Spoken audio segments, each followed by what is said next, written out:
High snap, play action, Nichols underneath, caught, gets away from one tackler, gets away from two tacklers, down the sidelines, one man to beat, stutter step, getting away to the end zone, number 8, Dylan Talley, touchdown, Bowie. Robertson in motion, Craven's back to pass, goes across the middle, Ghostin holds it in, he's gonna go to the touchdown, to the house, Cravens to Ghostin, Colt, touchdown! As a tight end, pulls a guard, Barrett finds the hole, follows the pulling guard, cuts outside, bounces outside to the 20, 10, 15, 5, touchdown Bowers, touchdown Bowie. And folks, we have history at Haltom. Danny Bustamante has just pitched a no-hit, no-run, no-walk shutout. A perfect game for Danny Bustamante. Rios looks at Alvarado and turns home. It's going to that left field gap. That's a base hit. Here comes Axel Alvarado. The Colts are going to take the lead in the top of the 7th on the base hit by Gannon Howard. Burkle out of position. They've got to pass, and they've got to go! Patomeco with the pass. Narario has a bit of a look. Shot on goal, and he gets it in! Two tight end set here as we go to the left-hand side with B.J. Rogers. Rogers is into the second level. B.J. Rogers to midfield. One man trying to catch up to him, but he will not. Number 6 in for 6. That will do it. This broadcast is under intellectual property and may not be repurposed or reproduced without express written consent. Enjoy this presentation from Zach Arnold Productions. Energetic Media Solutions.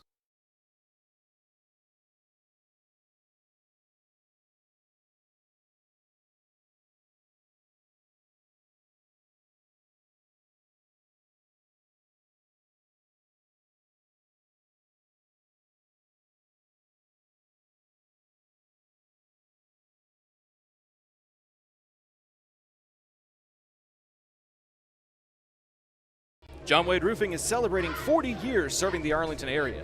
John Sr. played for Colt football and was the team MVP in '76. He went on to play for TCU, earning all conference honors. The family has a Colt legacy that spans generations and wants to help your family's roofing needs, plus gutters, painting, solar, and more. For more information, go to johnwaderoofing.com. Are you a small business owner looking for reliable insurance coverage? Or perhaps you're navigating the complexities of Medicare? Look no further. Chapman Cornelius Insurance Services is a family-owned, independent insurance agency with over 50 years of experience with tailored insurance solutions for small businesses and their owners. Whether you need home and auto, business insurance, or individual or group medical, Chapman Cornelius has knowledgeable agents who will help you select just what you need. Call April Chapman or Jason Ott at 817-265-3346.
We are here for the season finale of the South Grand Prairie Warriors and the Bowie Volunteers at the ballpark at Bowie. This is going to be the Chapman Community's pregame show.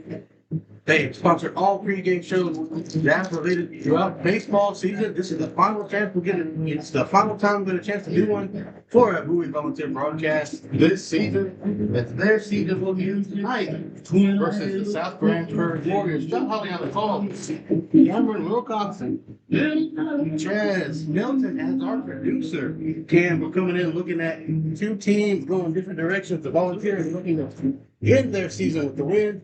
The South Grand Prairie Warriors are looking to get a win and head into the playoffs next week. Yeah, I'm actually excited to see this Bowie team play today.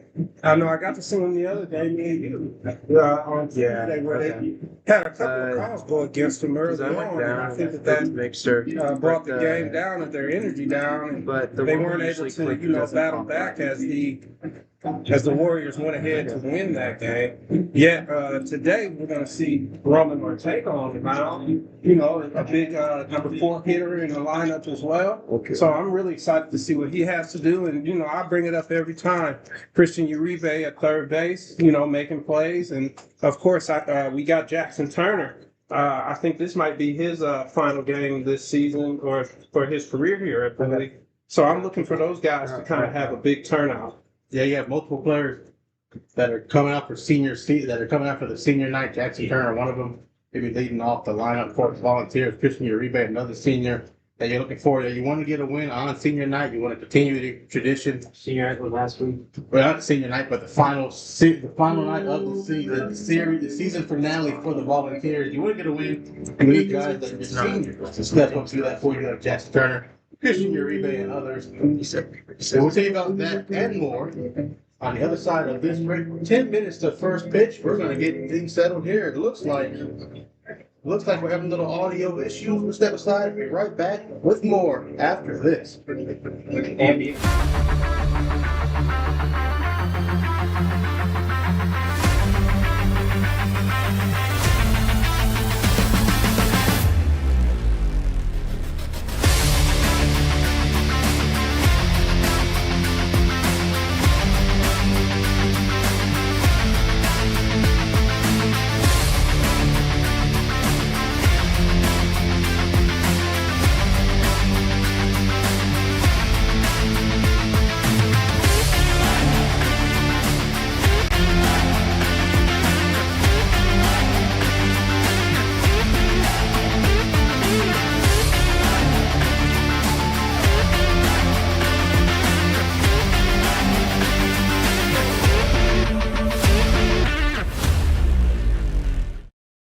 And welcome back here to Bowie Volunteers Stadium, where we see the two teams still just warming up as the umpire brushes the home plate off or dusts the home plate off.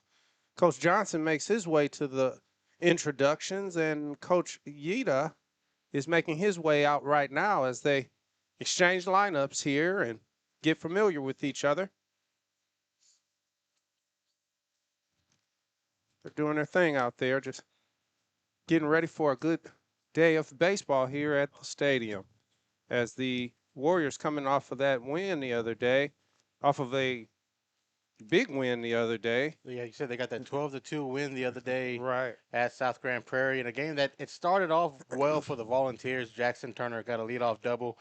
Got all the way to the third before an interesting call on a big fly out towards right field. Mm-hmm. They called the double play on the tag up saying Jackson Turner never tagged up before reaching home plate, which kind of killed some of the momentum. And then the next inning, Dalen Brooks was called safe on a ground ball to lead off the game for the Warriors, and that led to a 4-run inning that the Volunteers weren't able to reach out of. They got within 3, Cam. They had a chance to tie it up with 2 runners on. Ortega, one of their big bats, the cleanup batter, was at the plate, and he struck out on a 3-2 curveball that didn't curve the whole way down. Right. And that kind of killed the momentum. After that, South Grand Prairie went on a run, including a 2-run home run from Dalen Brooks.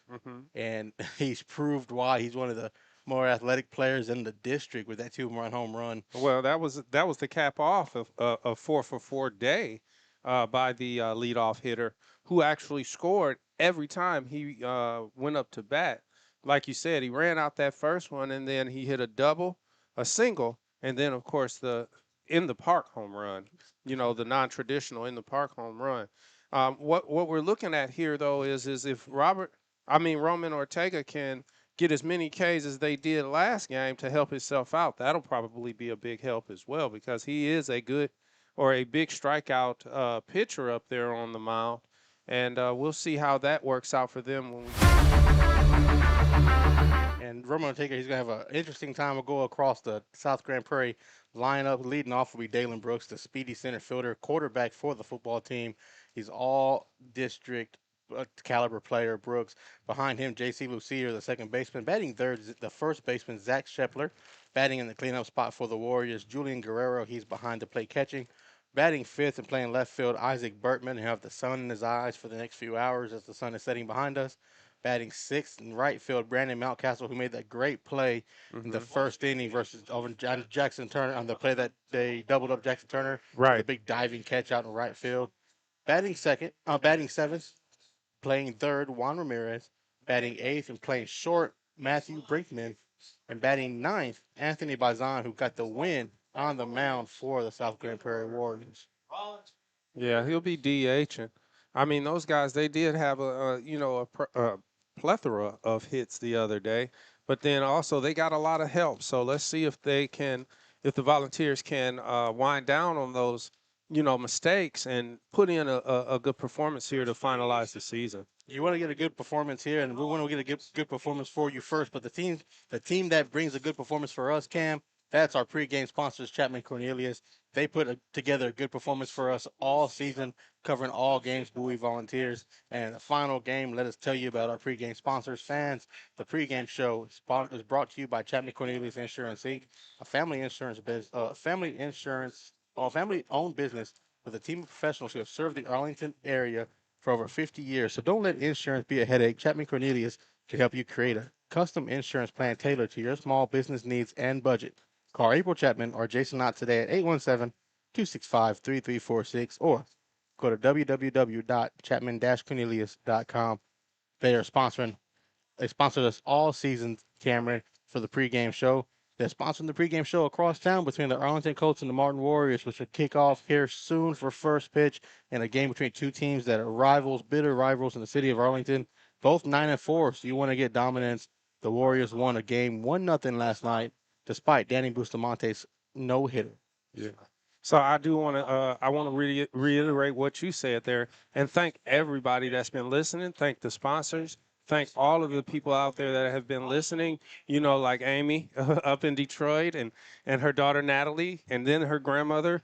They're all listening, and her mother, they're all listening and tuning in to the broadcast. I want to make sure that everybody knows we're really close to 1,000. We want to make sure we get to 1,000 subscribers and make sure that everybody's getting quality calls on these broadcasts.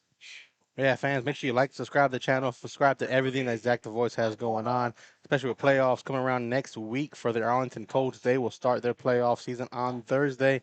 We're waiting to see who they will play. That has not been announced yet. I'm sure it will be announced over the weekend.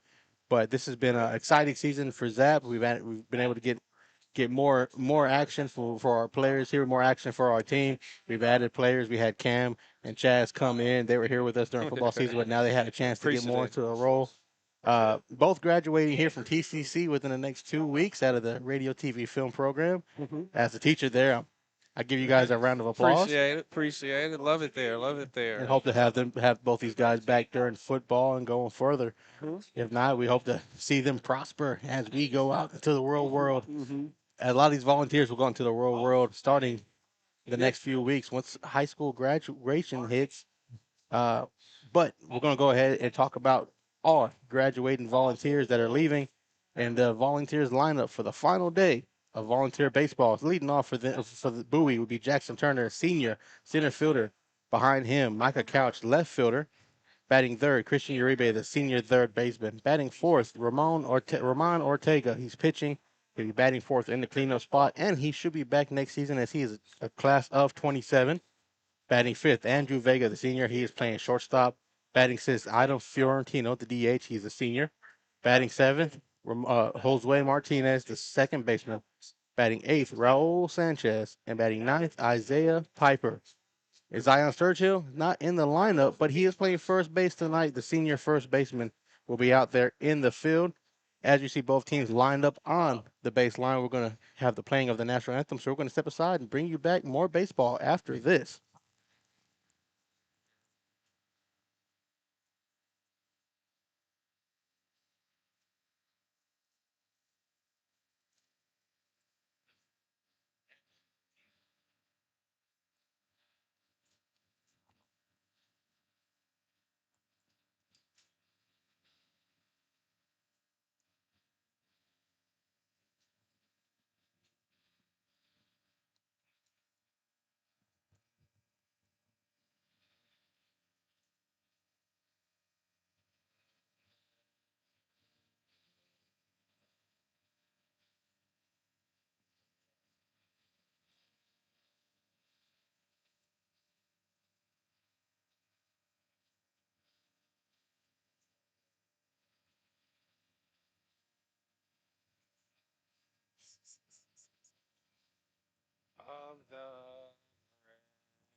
Thank you, ladies and gentlemen. After the playing of the national anthem, it is about time for baseball here for the final time this year from the ballpark at Bowie. The golden voice of Yachty Pagan on the PA right behind me. The golden voice never rust. Does gold rust, Cam? No, it does not. There you go. The golden voice of Yachty Pagan will never Or rust. tarnish. He will never be tarnished. As we are waiting for the first pitch from Ramon Ortega. Let's talk about the infielders for the Volunteers. Ortega will be on the mound, catching Raul Sanchez. Over at first base, Zion Sturgill. At second, Josue Martinez. At short, Andrew Vega. And over on the hot corner, Christian Uribe. Out in the outfield, left field, Micah Couch. Center field, the speedy Jackson Turner. And in right field, Isaiah Hyper.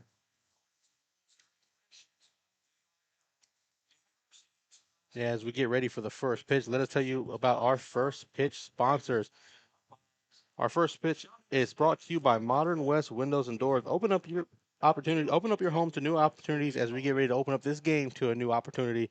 With Modern West Windows and Doors, they present our first pitch. Yeah, I said this earlier. I was kind of surprised because I had seen Darian Brown pretty much the whole season out either in right or possibly in center. But since, of course, Jackson is playing center today, and then, of course, Andrew Vega is playing shortstop, they're giving Micah the start over in left. Yeah, we one of the names, like you said, Darian Brown. We saw a lot of him this season out in right field. He was the catalyst for a few of the games, especially the 2 wins versus Haltom in the series. The Volunteers got a sweep. The Volunteers are coming in riding high, winning 4 of their last 6, including a big win over Arlington High, as they are looking to try to end their season on a hot streak win to try to build something going to 26-27. Be a new team, new players, same mentality though for the Volunteers to try to get back to the playoffs where they were at last year. Just missed out this year. Had a few losses that hurt their season. One loss to Grand Prairie in a series they split back in the earlier part of district play. They split the series versus Sam Houston, and they had some heartbreaking losses to the Martin Warriors and Lamar Vikings. So this team is looking to try to build off of that going into next season. Well, they split with Arlington too. They had a lot of ups and downs this season where they would lose a game, come back, win a game. They weren't able to string them together like they needed to go ahead and go into the postseason, and that's unfortunate. Speaking of a team that's going to the postseason, the South Grand Prairie Warriors, they are riding high. Only one district loss, and that was to the Arlington Coach. As the first pitch is underway, as Ramon Ortega gets the first pitch outside, ball 1. Going to take on Dalen Brooks, the center fielder. Behind him, J.C. Lucio, the second baseman. And batting third, Zach Shepler, the first baseman. Yeah, to be honest with you, we got a pretty good look back here at the home plate umpire's view. And right now, with the way that Ortega is pitching Brooks, it doesn't look too good right now. As you mentioned in the pregame show, Cam, Brooks went 4 for 4, a double, 2 singles, and a 2-run inside the park home run as he looks at a ball 4 to lead the game off with a 4-pitch walk. And that's how we're going to start the final game of this Bowie Volunteer season.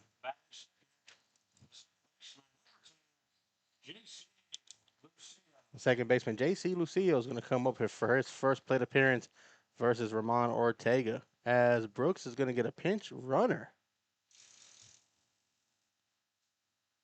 Looks like number 20. You see who he is. As that was kind of unexpected since Brooks is such a dangerous base runner out there. I guess they're saying, you know, they got bigger aspirations, so they're gonna give him a seat for right now. Yeah, they put Matthias Quintana out there pinch running at first. Like you said, big aspirations as the ball is first pitch swinging. 6-4. And not in time for the 3, but they get the force out there at second for out number 1. That was a good turnover there by Vega. A little slow on the turn, unfortunately, as JC makes his way down that line, as he gets a pinch runner as well. As we have one out here in the top of the first. It might just be getting playing time. Maybe some of the seniors, some of the veterans for this Warrior team are getting a few at bats, and the pinch runners are guys that have been around with the team all season, just trying to get a little playing time and build towards the playoffs or towards next season for those that might not make the playoff trips. Mm-hmm. If I could get a little bit of a number on the back of that jersey there, I'll let you know who he is when we get a chance. As the first pitch to Shepler is a called strike down the middle of the plate, 0-1.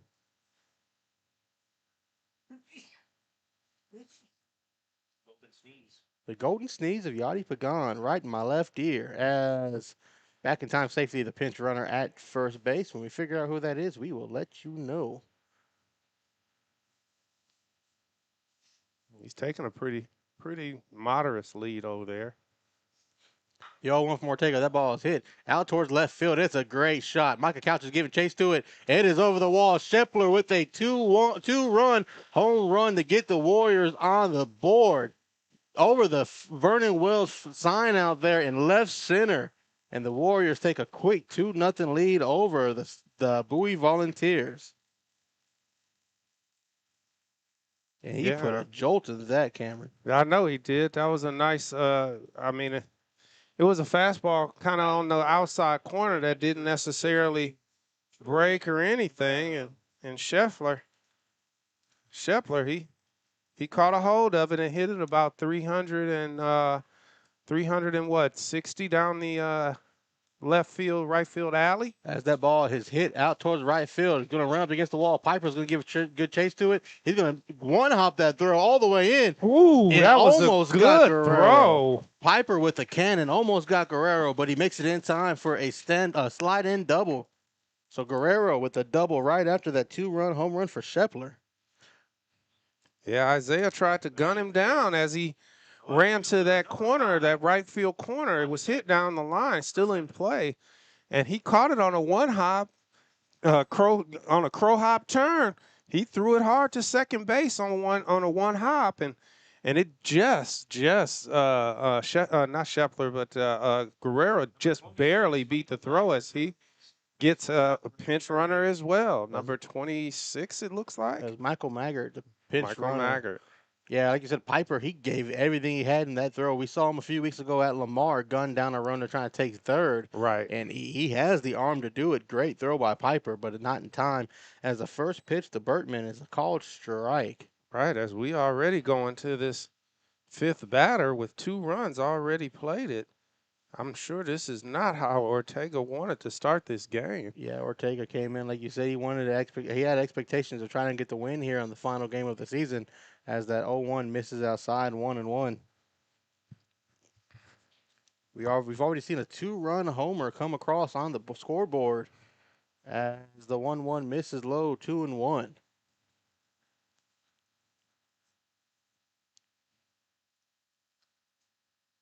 That's the one thing about Ortega. He doesn't lose confidence up there, though. He still pitches it in there. As that ball is hit over the head of Ortega out towards center field, Jackson Turner's going to get it, throw it back in time safely, as Bertman's doing a little dance over at first, but nobody's at first to cover it, so it's going to be a single. Runners on the corners now, still 1 away.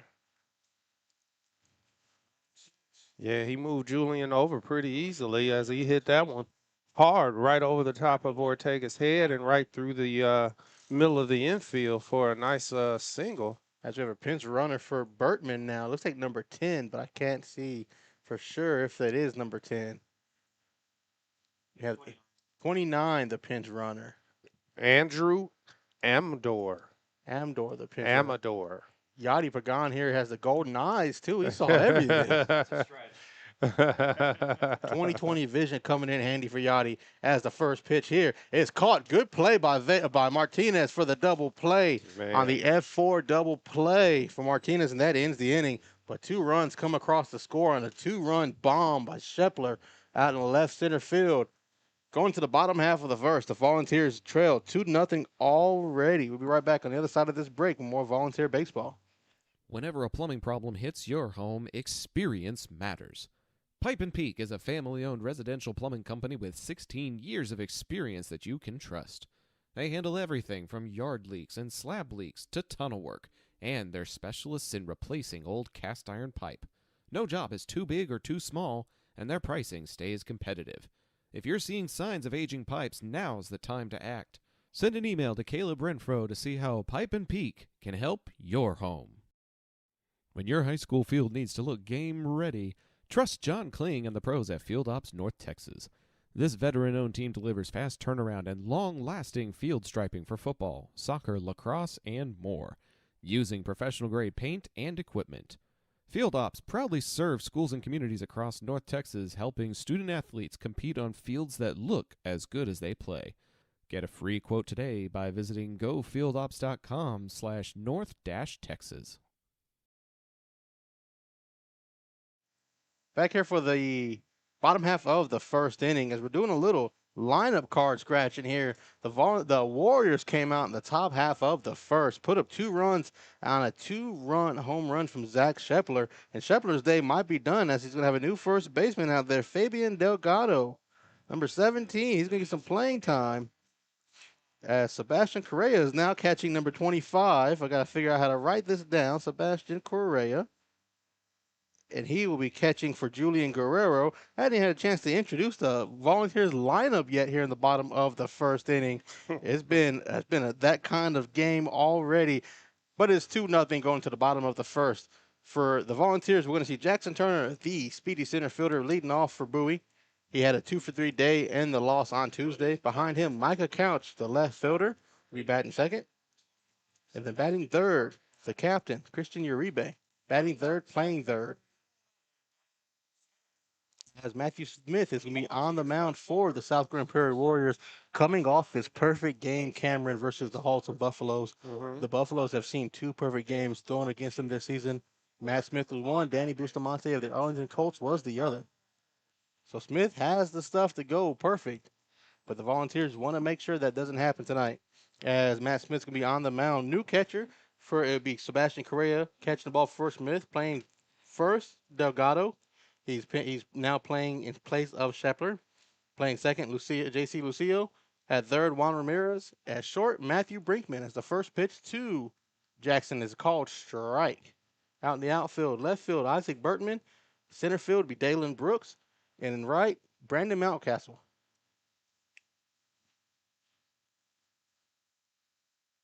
Mountcastle had a lot of putouts last game when we saw him.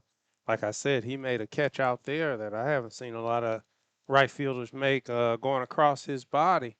And that was in the first inning. That's what kind of where everything kind of went downhill for those for your Bowie Volunteers. Yeah, that first inning, that catch, like you're saying, that from Mountcastle, it was a great play going towards right. Jackson Turner was standing at third. The umpire called him out as he reached home on the sac fly, saying he didn't tag up in time. And that led to the inning being over instead of a run being across on the board for the Volunteers, which would have gave them an extra run in Tuesday's game. That game they ended up losing 12-2 as Jackson swings and misses on the 1-1. It is 1-2. Yeah, if you saw at home, a bright yellow ball came into the play. It looks like they had a little bit of a softball there. As Jackson was needed a bright yellow ball to hit there, came up empty on the white one. That is strikeout number 1 for Matt Smith, coming off that perfect game against the Halton Buffaloes. Batting second, coming up, Micah Couch, the left fielder. And it looks like Dalen Brooks isn't out there in center field anymore. His day is done. He came out, got walked to start the game after the 4-for-4 play game on Tuesday, and his day is done already. Yeah, it might have been for the pinch runner. As that ball is first pitch swinging, popped up out towards second. Good play by Lucido looking into the glove. That is 2 outs against the Volunteers. As Christian Uribe, the senior, in his final home game of his Bowie Volunteer career, going to take his first hacks against Matt Smith. Let's see if he can go ahead and start this Volunteer offense off here and provide a base runner. I'm sure, like I said, as a senior, I'm sure he wants to have a really good day here up at the plate as well as in the field as he looks for his first attempt here. As the first pitch he swings and misses, strike one. Uribe not wanting to be outdone. He has the power on this Volunteers team. He can also take it over that left field wall if he gets a hold of one. Especially since he's seen one from Shepler early, right? Right. You don't want to be outdone on your final game here. At home. As the 0-1 called strike 2. And he's already in an 0-2 hole. I know, falling behind like that in the lineup against this tricky lefty up on the mound. You know, he looks like he's got his stuff today, and here we go. The 0-2 swung on, foul out towards the track here at Bowie High School, where there's a junior high event going on right behind us. Yeah, they might want to keep their heads on a swivel over there running the 200. Unless they want to bring over one of those snow cones. There's a Kona Ice snow cone truck out there in the parking lot. I know somebody that likes that and wish they were here for that. Like I said, I wish you guys were here to see this game. As the 0-2 outside, ball 1. 1 ball, 2 strikes to Christian Uribe. Bottom of the first, 2 outs. See if he can battle back in this count as he takes time.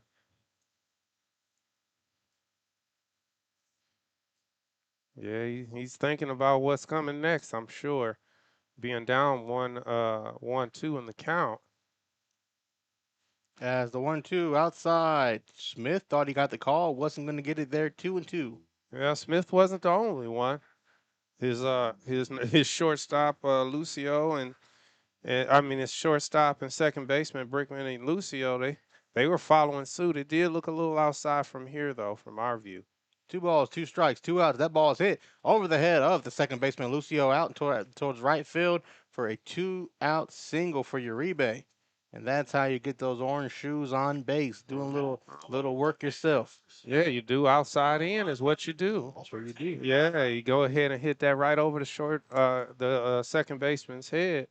You know, it wasn't a shot or anything. It was just a nice placement hit where he throws his hands out in front of his hips and goes with the pitch. And now you come up to your number 4 hitter, who we already seen hit 2 home runs a couple weeks back in the same game.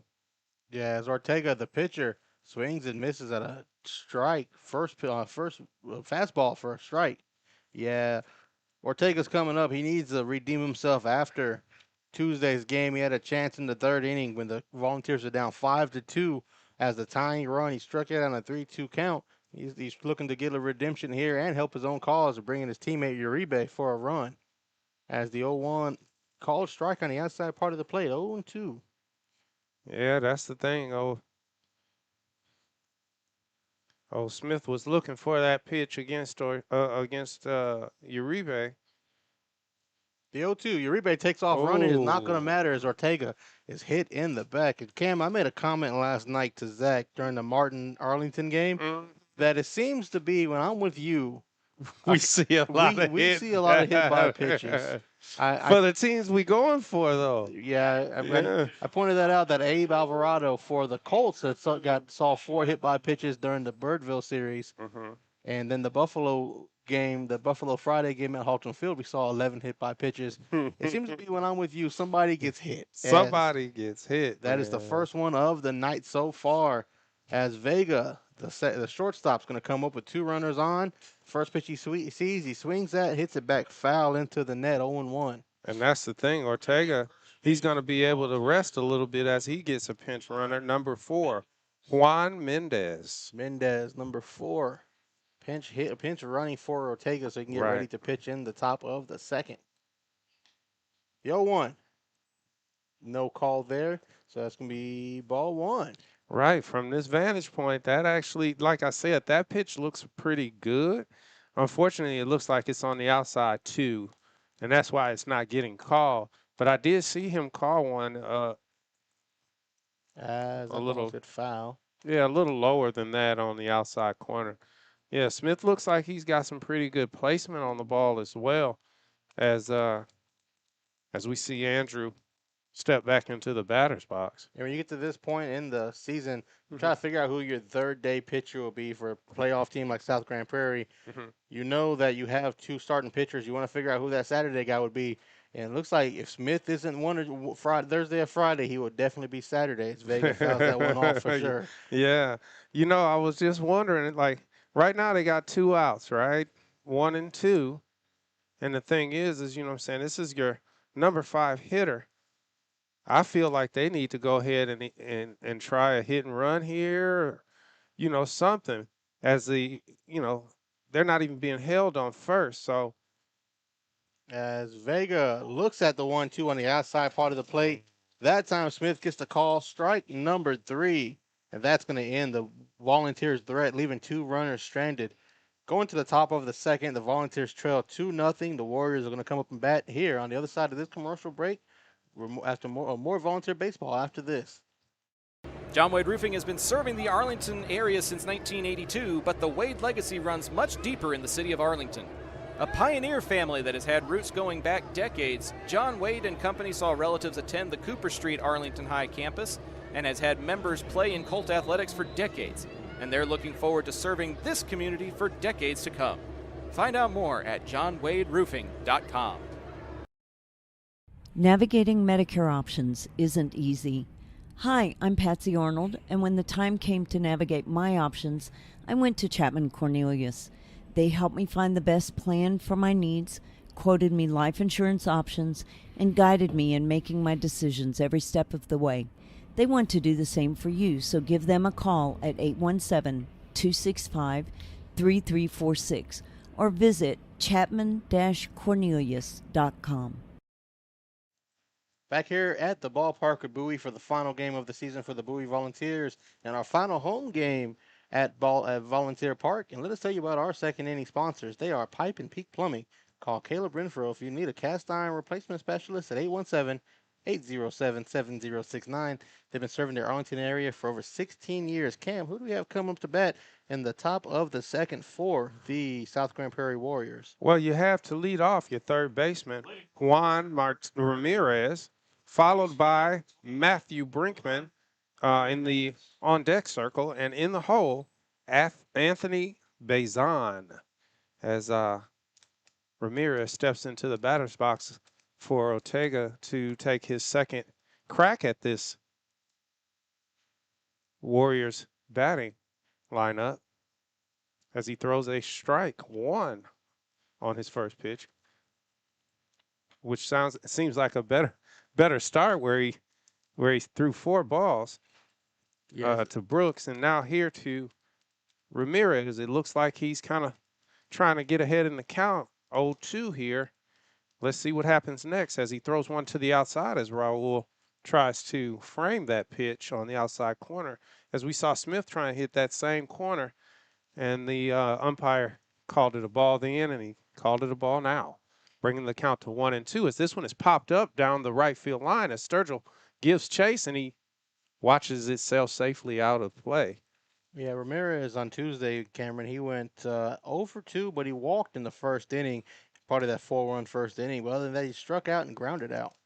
Yeah, this would be a big pick-me-up for Ortiz as he gets him to pop it up towards right field as Piper settles under it for the first out of the inning on a routine fly ball. Yeah, good pitch there by Ortega on that 1-2. You got him to pop out, and that's like you're saying, that's much different than how you started the game.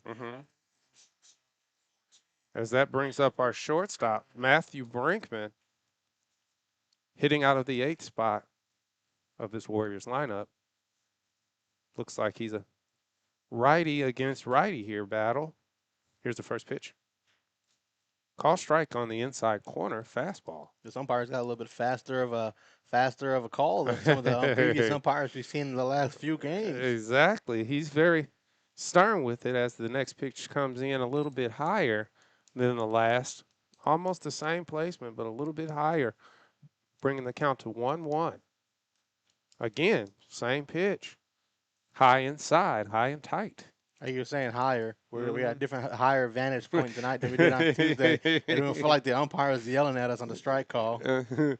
As Brinkman swings hard at a breaking ball, bringing the count to 2-2. 1 out here. Yeah, Tuesday on the vantage point, we sit down the first base line. It looks like the umpire yells at us. And that's the thing. Ortega is helping himself out here early on in the second, in the top of the second here, with a K on Berkman, striking him out with a 2-2 count, picking up his second out of the inning, and bringing up our number 9 hitter, Anthony Bazan, DHing the pitcher from last game. This one is hit towards shortstop. Andrew Vega snow cones it, throws it hard to first. But the runner is safe as he tumbles over first base, hustles down, does Bazan, to beat out the throw on a high bouncing ground ball to shortstop. Yeah, that's a good infield single by Zahn. Like he put everything he had to it, made it all the way to first, stumbled over the first base bag, but he's still in time safely. Good job by Vega though to hustle after it. As Bazan has a little connection here to the broadcast booth. He is the nephew of the Golden Pipes over here. So the Golden Arm we saw on Tuesday, Bazan, and the Golden Pipes, Yadi Pagan, they have a familiar connection. A familiar connection. As Ortega continues at work with a pinch runner on first. As soon as we get his number, we'll go ahead and let you know who it is. Correction, that is his wife's nephew. His future wife, his life partner as of today, tomorrow, and forever. As the count goes to 1-2, Ortega throws over. It's low. It hits the bag and goes all the way to the gate. As Sturgill gives chase, our new pinch runner moves over to second base on the pass ball, putting him in scoring position here for our leadoff hitter, Sebastian Carrera, who's sitting at a 1-2 count after that called strike. We have 2 outs here as Roman tries to get out of this inning. Here's the pitch. Looks like it was straight down the Pikes Peak for strike 3, ending the inning and sending us off to our break. This is ZAP Network, presented by John Wade Roofing. Modern West Windows and Doors is a partner of the ZAP Network. They're also partnered with trusted industry leaders like Lowen, Weather Shield, and Simpus to guarantee quality product and installation. Whether you're searching for new concepts for your entryway, living room, dining room, bedroom, or even a workshop, Modern West has the solutions you're looking for. Visit the showroom at 1211 6th Avenue in Fort Worth or visit modernwestwindows.com. Taqueria Taco Express is the official taqueria of Zach Arnold Productions, with locations in Arlington, Grand Prairie, Waxahachie, and a new location opening in Mansfield. Solving your Mexican food craving has never been easier. Visit them on Taco Tuesdays for their special 5 tacos and a large agua fresca for just $10. Find out more by visiting taqueriatacoexpress.com. As we're back here at the ballpark at Bowie. Sorry on the correction there. The batter was Matthias Quintana, the center fielder who came in for Dalen Brooks earlier as a pinch runner after Brooks walked in the first inning. He struck Quintana was a pinch runner. I guess he's playing center field for the rest of the game. He is out there in center field now. So Brooks' day is done. Quintana will get his first play. He got his first play appearance. struck out, and that's what ended the top of the second for the Warriors. Cam's going to let you know about the bottom of the second for the Volunteers. As we go into the bottom of the second, we look to see our leadoff hitter, Idiom Florentino, followed by in the on-deck circle, Josue Martinez, our second baseman, and then followed by the catcher, Raul Sanchez. As Smith comes out for another inning of work, here's the pitch. Popped up foul as they're ducking over in the Volunteers' faithful bleachers over here as it bounces safely to the concrete for strike one.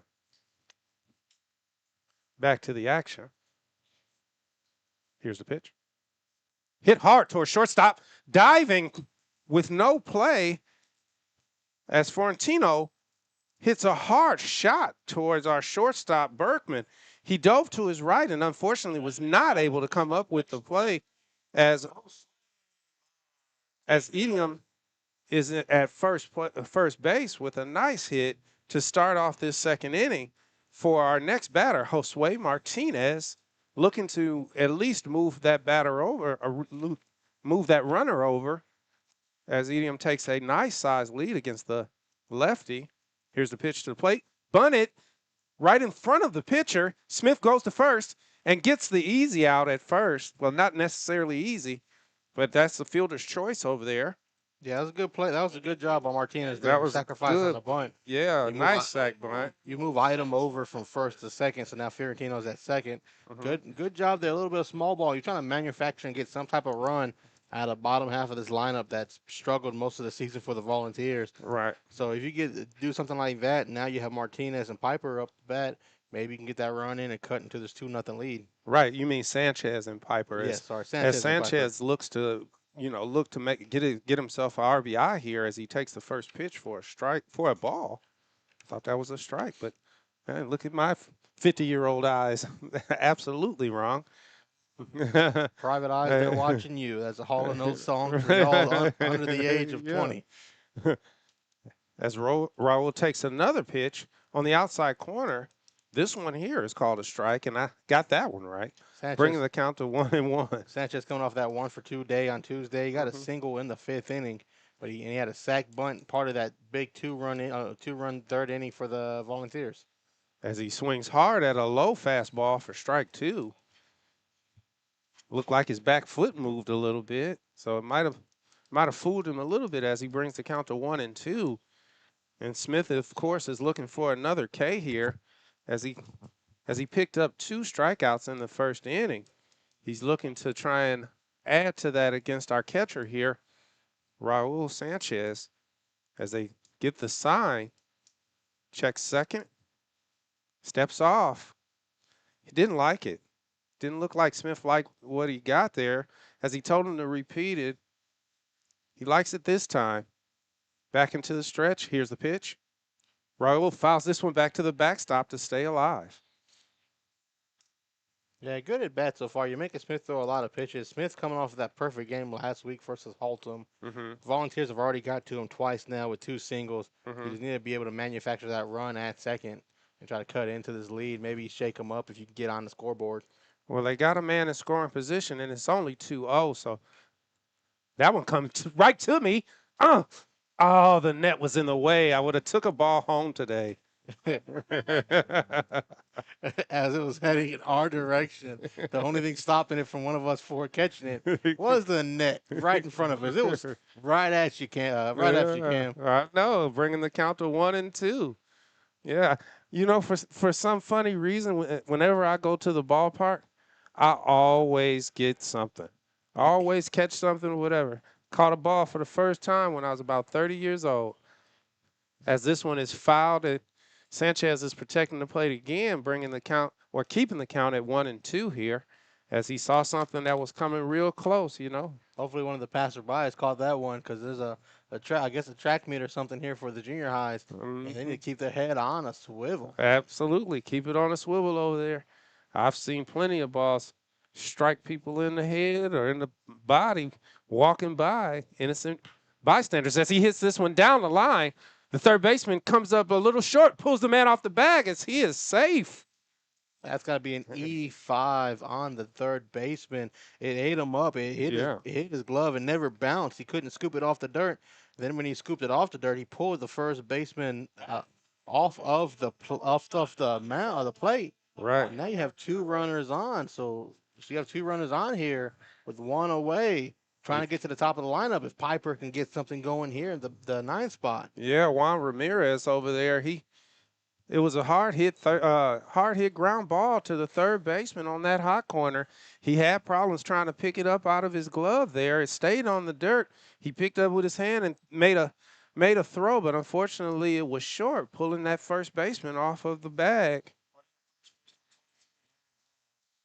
As Darian Brown makes his way in as a pinch runner for the catcher to give him time to get his gear back on as Isaiah Piper steps in and takes a little bit of time here against Smith. What it does too, you have Brown on first. He has a lot of speed. If Piper drops down a bunt, you can get 2 runners over. As he pops this one up, it stays foul as Smith makes a diving play to move the runners over, though still is Piper, as he barely was beaten by Smith, who tossed it out of his mitt there to get that second out of the inning. Piper showed 2.5 or 40 speed. That was Bolt-esque speed down there. He hit that ball, and it was a straight shot. It should have been caught by the first baseman. It drops in front of the first baseman. Smith has to come over and get it. Piper, like you said, he was a foot or 2 off from beating that out. Brown and Fiorentino move over into scoring position, but man, that could have been something. Piper should have beat that out. He was almost there. Yeah. Coach Johnson gave a little extra effort with the safe call playing as a first base coach. But man, that could have helped out there for the Volunteers. Well, that does something very, very good for them.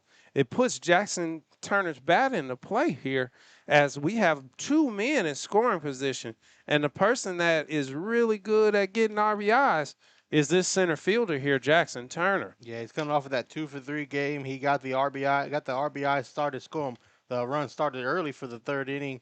Again, that loss to South Grand Prairie with the RBI double. He got a double back in the 1st, in which he should have scored on. And then he ended up grounding out late in the game. So like you said, he's got a good chance here with that bat. As he swings at the first pitch hard, and that's the thing that we talk about all the time. They swing at that first pitch. Sometimes, I understand it. You like what you see, but sometimes you gotta put this pitcher into the blender a little bit and give him a little bit of work. Jackson's known really for pushing this ball to the opposite field, the way he drops his hands, see if he can get something going. He didn't drop his hands. He actually dropped in the count 0-2, which is not looking good for him. Now he's going to be at the mercy of Smith here. They like to throw it in the dirt on you, throw it away from you, keep it out of the zone, change levels. Let's see what he has to offer as he steps off to get the pitch right with his catcher here. Pereira, here's the pitch. Jackson fouls this one off too to stay alive. Yeah, Jackson Turner, one of the seniors on this team, one of the senior leaders, using his speed. He's been a good player all year, especially out in the outfield. He had a chance here. He's coming off a 4-for-4 game last time we were here with him 2 Fridays, I believe last Friday, that 4-for-4 game. So he's trying to build off of what he's been working with. As he actually swings hard at the fastball, missing, and ending the inning with a strikeout for Smith. Right, Smith. Matt Smith's going to get his 3rd strikeout of the game. We're going to step aside and bring you back to 3rd inning on the other side of this break. We'll be right back after this. John Wade Roofing is celebrating 40 years serving the Arlington area. John Sr. played for Colt football and was the team MVP in '76. He went on to play for TCU, earning all conference honors. The family has a Colt legacy that spans generations and wants to help your family's roofing needs, plus gutters, painting, solar, and more. For more information, go to johnwaderoofing.com. Field Ops North Texas is the trusted name in athletic field marketing for schools, teams, leagues, and tournaments. They even do commercial landscaping. The better question is, what can't they do?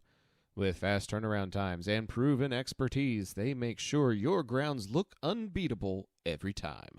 Call 817-908-2194 to find out more. Back here for the top of the third inning. Fans, let us tell you about our third inning sponsors. They are Field Ops. They do more than just field markings. They also do commercial landscaping. So find out all John Clean can do by calling 817-908-2194. Field Ops, sponsoring all third innings for Zach Arnold Productions. I wonder if they're fans of Prince, as Yachty Pagan is playing When Doves Cry in the background here at the ballpark at Bowie. And we're going to get ready for the top of the third inning. And Cam's going to let you know who the Warriors are bringing up to bat. Right, as we go to the top of the third here, we see J.C. Lucia, who actually played it in the first, and then followed by our new first baseman, Fabian Delgado, and then in the hole, Julian Guerrero, or actually Sebastian Carrera is going to be batting for the catcher, Julian Guerrero, who was subbed out in the first. As Roman Ortega still stays on the mound and delivers his first pitch here as it's fouled off for strike two. Count is 0-2 for Ortega. Sorry about that, Cam. Doves made me cry, and I had to sneeze off camera. Prince got to you as Ryan Ortega makes our batter cry, striking him out here to start off the top of the third. Yeah, that was good at bat. That was a good strikeout there by Ramon Ortega. Getting yourself to settle down. 3 strikeouts since that first inning for Ortega. And that brings up our first baseman, Fabian Delgado, taking over for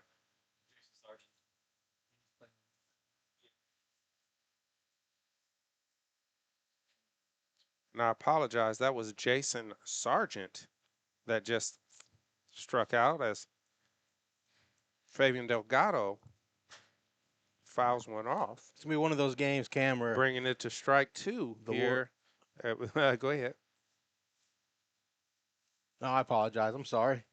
As that ball was inside. It's going to be one of those games that the Warriors are going to empty their dugout, get players playing time, so we'll be shuffling through who's out there. Right. I know they changed the lineup just like they struggled just now as Fabian goes down swinging as well for strike three as Ortega rings up another one for his 4th strikeout of the game.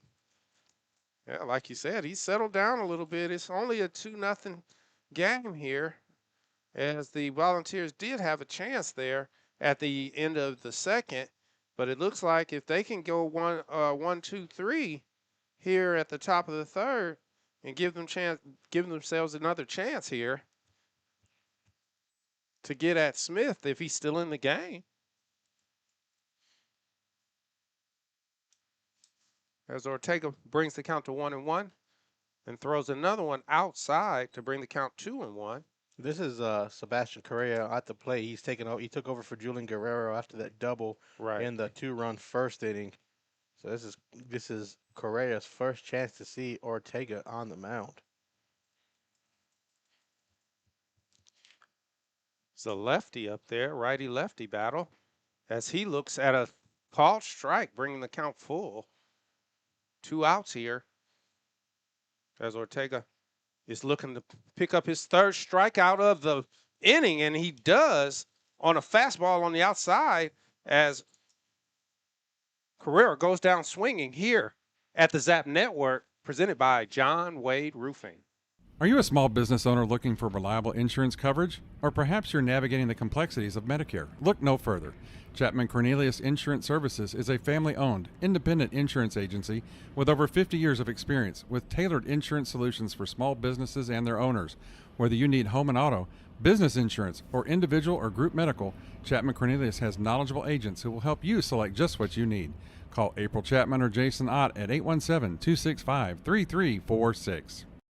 Looking for a plumber you can rely on? Pipe and Peak handles all your residential plumbing needs. From tunneling and slab leaks to camera inspection and sewer repair, and even cast iron replacement. They offer competitive pricing and now offer financing to make repairs easier to manage. Family owned and trusted for over 16 years, they treat every home like their own. Call 817-807-7069 to get your free quote and get your plumbing handled right. As we're back here at the ballpark at Bowie, the Volunteers trail 2-0, but going to the bottom of the third inning, they're going to bring up the big bats of Micah Couch, Christian Uribe, and Ramon Ortega. Off camera, we were talking about underrated singers. Diana Ross, she's constantly overlooked when it comes to R&B singers. I know. For singers, obviously Aretha Franklin's up there, and people, so Well, Whitney Houston. And Well, that's what I was going to say. Everybody always wants to go to Whitney Houston first. But this is the original Beyonce right here, old Diana Ross coming out of Motown. when you talk about underrated, you got Donna Summer, she's on the underrated list. You got Martha Van. You got Donna Summers, who's underrated. Yeah. You got Diana Ross, who's underrated. You got Shaka Khan, who's underrated. Man, Everybody Shaka goes- Khan. Everybody goes Whitney Houston know- and Aretha Franklin. no. They forget 3, 4, 5. And don't forget about the pie maker, Patti LaBelle. Yeah, she's looked Oh, at as Patti LaBelle special now. it's like when you talk about your top female R&B singers at the time. It's like a good baseball rotation. Yeah. Everybody knows the 1 and 2, but the 3, 4, 5 don't get the looks. They win don't you a get World the Series. As Smith takes the mound for his third inning of action here. Throws it outside to our hitter, Micah Couch. It brings you back to the Braves of the '90s. Besides Smokes, Oh. Glavine, and Maddox, nobody talks about 4 and 5. That's what we need to talk about more. Hey, that was a big. I mean, Smoltz was. Hey, do you know they put Smoltz in the bullpen for a little while? Yeah, They had so many arms in that lineup. he ended up retiring as a closer, if I remember correctly. As Micah takes another big cut here for strike 2, bringing the count to 2-2 or 2-1.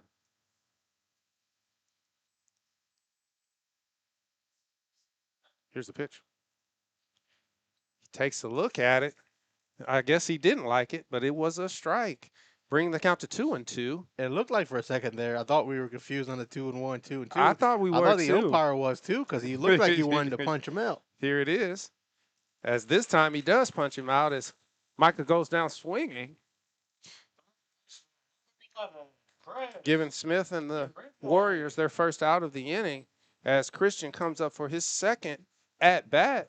He had a nice blooper over the second baseman's head in the first inning where he reached first and ultimately his pinch runner.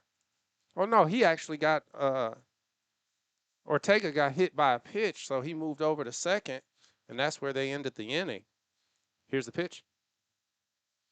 On that outside corner, looks like Smith has kind of found his placement there, as they call that one a strike. Yeah, the Volunteers have left 4 runners on base in 2 innings. Uribe and Ortega in the first inning, and back there at the second inning, we saw Fiorentino, and then we saw Sanchez make it all the way to second and third. They're stranding runners there, and they need to get something going here in the bottom of the third. Especially since they're only down here 0-2 as Uribe check swings. They look, and they do punch that. Oh, no, I guess he did. He punched that. The scoreboard over here. I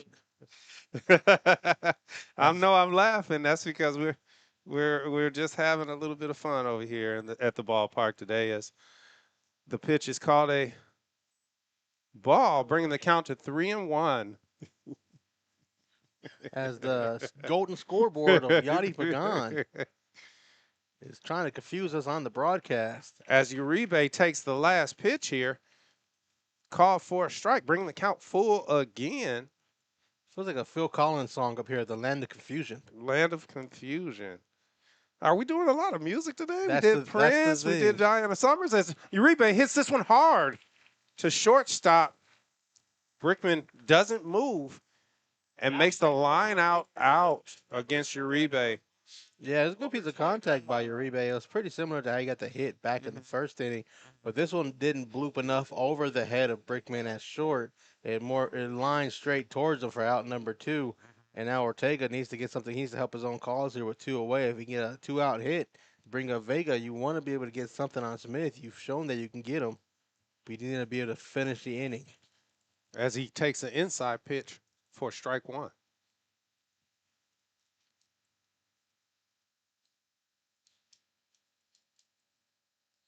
Yeah, Smith is, they've been taking Smith to a couple of full counts here as he throws this one outside in the dirt. He might be getting a little tired here as he throws another one outside, and it's called low as well, bringing the count to 2-1. And he's doing a little bit different than what he had last week versus Haltom. Haltom had a lot of younger players that will be back next season. They have 8 returners next season for that Buffaloes team. This Volunteers team has a lot of seniors that know how to watch pitches on the inside and outside part of the plate to work counts. Exactly. So he's already not lost the perfect game no-hitter, but they're getting to him. They just need to finish the innings. Here's the pitch. It's a 2-2 pitch, hit the right field as Mountcastle runs over and makes the routine fly ball towards the line. And that brings us to the end of our inning here at Volunteer Stadium on ZAP Network, presented by John Wade Roofing. Modern West Windows and Doors invites you to see the difference. Whether you need sliding doors, bay windows, or just need a more modern look, Modern West has options to fit both your style and budget. Stop by the showroom at 1211 6th Avenue in Fort Worth to see for yourself, or call 682-255-6094 for more information. Hey, this is John Wade Jr., Colt Football 97, class of 98. And the next time you have a roofing issue, be sure and call Arlington's favorite roofer, John Wade Roofing. Look us up on the internet at johnwaderoofing.com. Back here for the top of the 4th inning. And let's tell you about our 4th inning sponsors. They are Trinity Logistics Services. They don't let hauling be a hassle. Trinity has the dumpsters that fit any size project, and they can drop off and pick up so you can focus on cleaning up your house and home and business for a win. Call Chet Soto at 817-693-1302. Trinity Logistics Services, sponsoring all 4th innings Zach Arnold Productions has going forward. As next week we will have baseball playoffs for the Arlington Colts, who are currently in a game deadlocked 1-1 at Colt Field. Zach is on the call between the Colts and the Martin Warriors. Colts dropped the game last night 1-0 despite Danny Bustamonte's no-hitter. The only run of the game came on a wild pitch that hit off the glove of Axel Alvarado, made it all the way to the backstop, and Devin Luna, who had reached base on an E7 earlier that inning, came across the score. And that put the Warriors and the Colts at a tied record, 9-4, both for district play. Isn't that always the case? That's always you make a mistake in the field, the guy advances on some other, messed up plays or mistakes in the field. Then you get an error or a bad throw, and it's not being able to protect the plate, and you end up getting a score. Yeah, I was on the call. That's crazy to lose like that. I was on the call last night with Zach, as we're gonna have a new pinch hitter for the South Grand Prairie Warriors. It is Alex Rios. We'll be batting in the. He's going to be batting in the 5th spot for Isaiah Berkman, which was the left fielder. He's actually looks like he's going to be playing there as he takes another ball and swings hard for strike 2 against Ortega, bringing the count to 0-2, a pitcher's count. Yadi Pagan here with the Golden Eyes, and Cam keeping things in place. As he goes down looking on a fastball low, right across Pikes Peak. Fifth straight strikeout for Ramon Ortega. Yeah, I told you. I mean, we talked about it. These may be some of the backups or whatever, but they are on the team. And the thing is Ortega has to do what he's supposed to do out there, regardless of who's up at the plate. And he's taking care of business against some of these guys that are coming in against him as he goes against Brandon Mountcastle here, our right fielder. We have it's Ezra Berriman, number 9. Ezra Berruman, number 9, is already looking at an 0-1 count. We're getting so many players shuffling in and out. The Warriors district champions this season. They're trying to get playing time for the younger players who either won't make the trip for the playoffs next week as they're still trying to figure out where they will go, or for players that are in JV that don't have a game this week, as Baruman swings that ball, hits that ball back foul, a 1-2. South is hosting Irving MacArthur at South next Thursday, and they're playing at MacArthur next Friday. As Ortega makes the pitch here. Another one fouled over the backstop. Foul. As Ezra is sitting at a 1-2 count. Here's the pitch. It's hit towards center field. Jackson moves to his right a little bit and makes the routine fly ball for the second out of the inning. If you're scoring at home, F8. You know what I have to do now? 22. Carlos Martinez. I have to move my left on base marking.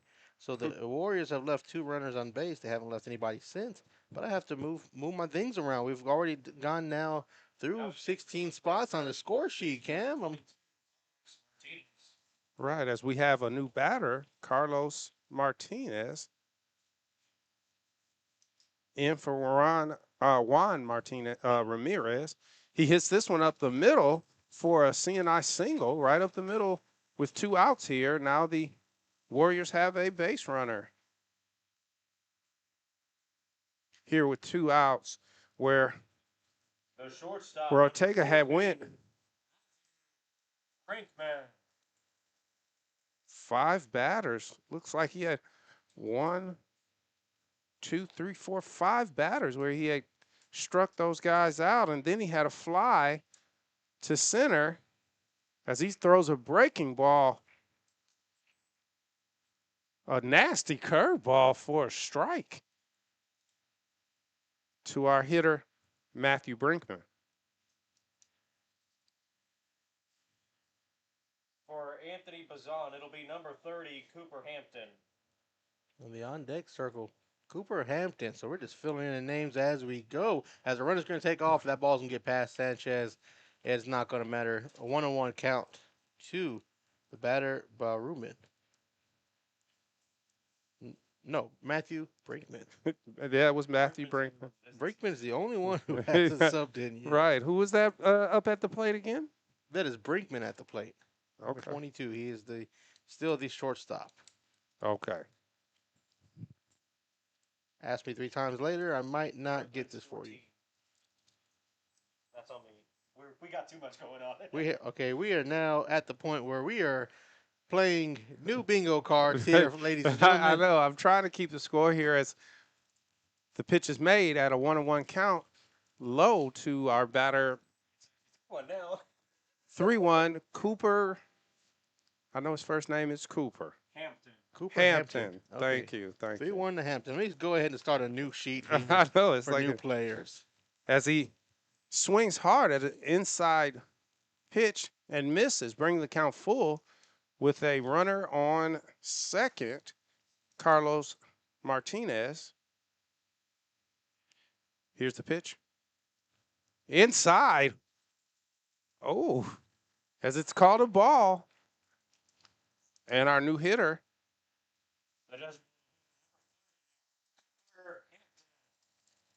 Matthew Brinkman, takes a base on balls, putting a scorer in scoring position as he's already there on a pass ball, and Brinkman has walked, bringing up Cooper Hampton, our new DH. Looking to try and score an RBI here against Roman. Here's the first pitch. Call strike on a fastball. I know he's looking to get out of this inning. He started the inning off very strongly, getting 2 putouts very quickly with a strikeout and a flyout, as Raul slides over to his right to protect the plate here and to hold on to that fielder's choice in the middle of the field. Here's the pitch. Another fastball, call strike as Hampton shakes his head as if that ball seemed low to him. He's a little taller than most. Yeah, he's a little taller than most. So When it hit his knees, I don't think he liked that, as this one is thrown to the outside away from the hitter for ball 2, bringing the count to 2-2. Deuces wild, as Jason would say. As Zach would say. As Zach would say as well. I love it when that happens. Here's the pitch. Inside, real tight, a little high, as Hampton has to kind of move out of the way there. And we get ready for this payoff pitch, sitting at 3-2 with a man on first and second. He does have a free base, but he throws it down the Pikes Peak for strike 3, bringing his K count to 1, 2, 3, 4, 5, 6, 7. That's a good even number. He needs to go stretch that. He needs to go stretch that arm here during the 4th inning stretch. And let us tell you about our sponsors of the 4th inning stretch. While the fans here sing "Team Me After the Ball Game," our sponsors of the 4th inning stretch are Modern West Windows and Doors. And they invite you to see the difference new windows can make on your home. Visit Modern West Windows and Doors to learn more about the sponsors of Zap's 4th inning. We're gonna go figure out who's out there playing, who's on first, what's on second, and I don't know on third. On the other side of this break, we'll be right back with more who's Volunteers on baseball. third. When your high school field needs to look game ready, trust John Kling and the pros at Field Ops North Texas. This veteran-owned team delivers fast turnaround and long-lasting field striping for football, soccer, lacrosse, and more, using professional-grade paint and equipment. Field Ops proudly serves schools and communities across North Texas, helping student-athletes compete on fields that look as good as they play. Get a free quote today by visiting gofieldops.com/north-texas. Navigating Medicare options isn't easy. Hi, I'm Patsy Arnold, and when the time came to navigate my options, I went to Chapman Cornelius. They helped me find the best plan for my needs, quoted me life insurance options, and guided me in making my decisions every step of the way. They want to do the same for you, so give them a call at 817-265-3346 or visit chapman-cornelius.com. And we're back here for the bottom of the 4th inning. We're trying to figure out a little scratch card for the South Grand Prairie lineup, as we have gone through a whole new game for Warriors that are on the field. Only original starter out there for the Warriors is shortstop Matthew Brinkman. And I wanted you to know also, we have a new pitcher that came down the pipe during the break. And if your pipes break, be sure to call Caleb Renfro at Pipe and Peak Plumbing at 817-807-7069. Thank you for that, Cameron. No problem. I do appreciate that. That's what we call teamwork here, ladies and gentlemen. The teamwork is trying to figure out now who is playing at what position for the Warriors. Let's go around the horn for the South Grand Prairie Warriors. If to my knowledge, I believe it's center field is Matthew Quintana. Out in right field, it is, I believe it's still Brandon Mountcastle. Ezra Berkman. Ezra Berkman's in right field. Mm-hmm. Alex Rios is in left field. Mm-hmm.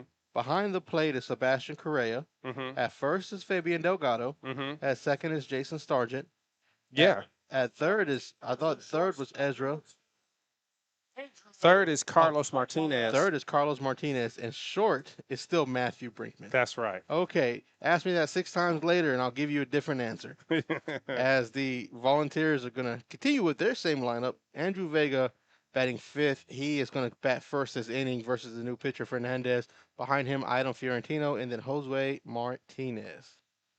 Josue. As the first pitch to Vega is low and inside, ball 1. So Fernandez comes out of the bullpen throwing a ball to Vega.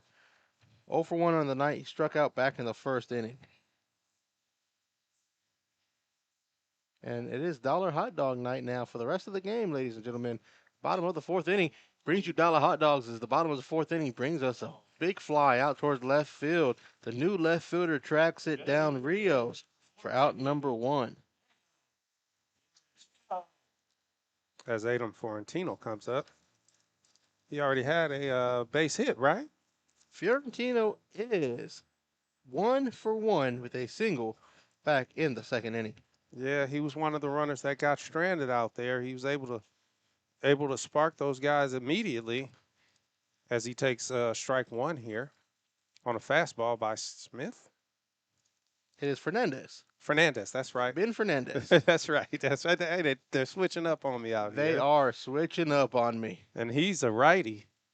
So they went from a lefty, and you know what? They have a lot of size on this team. You know, like Smith wasn't a big stature, big in stature, but he threw a hard fastball. But here we go with Fernandez. He's a stout kind of guy throwing hard here inside for ball one,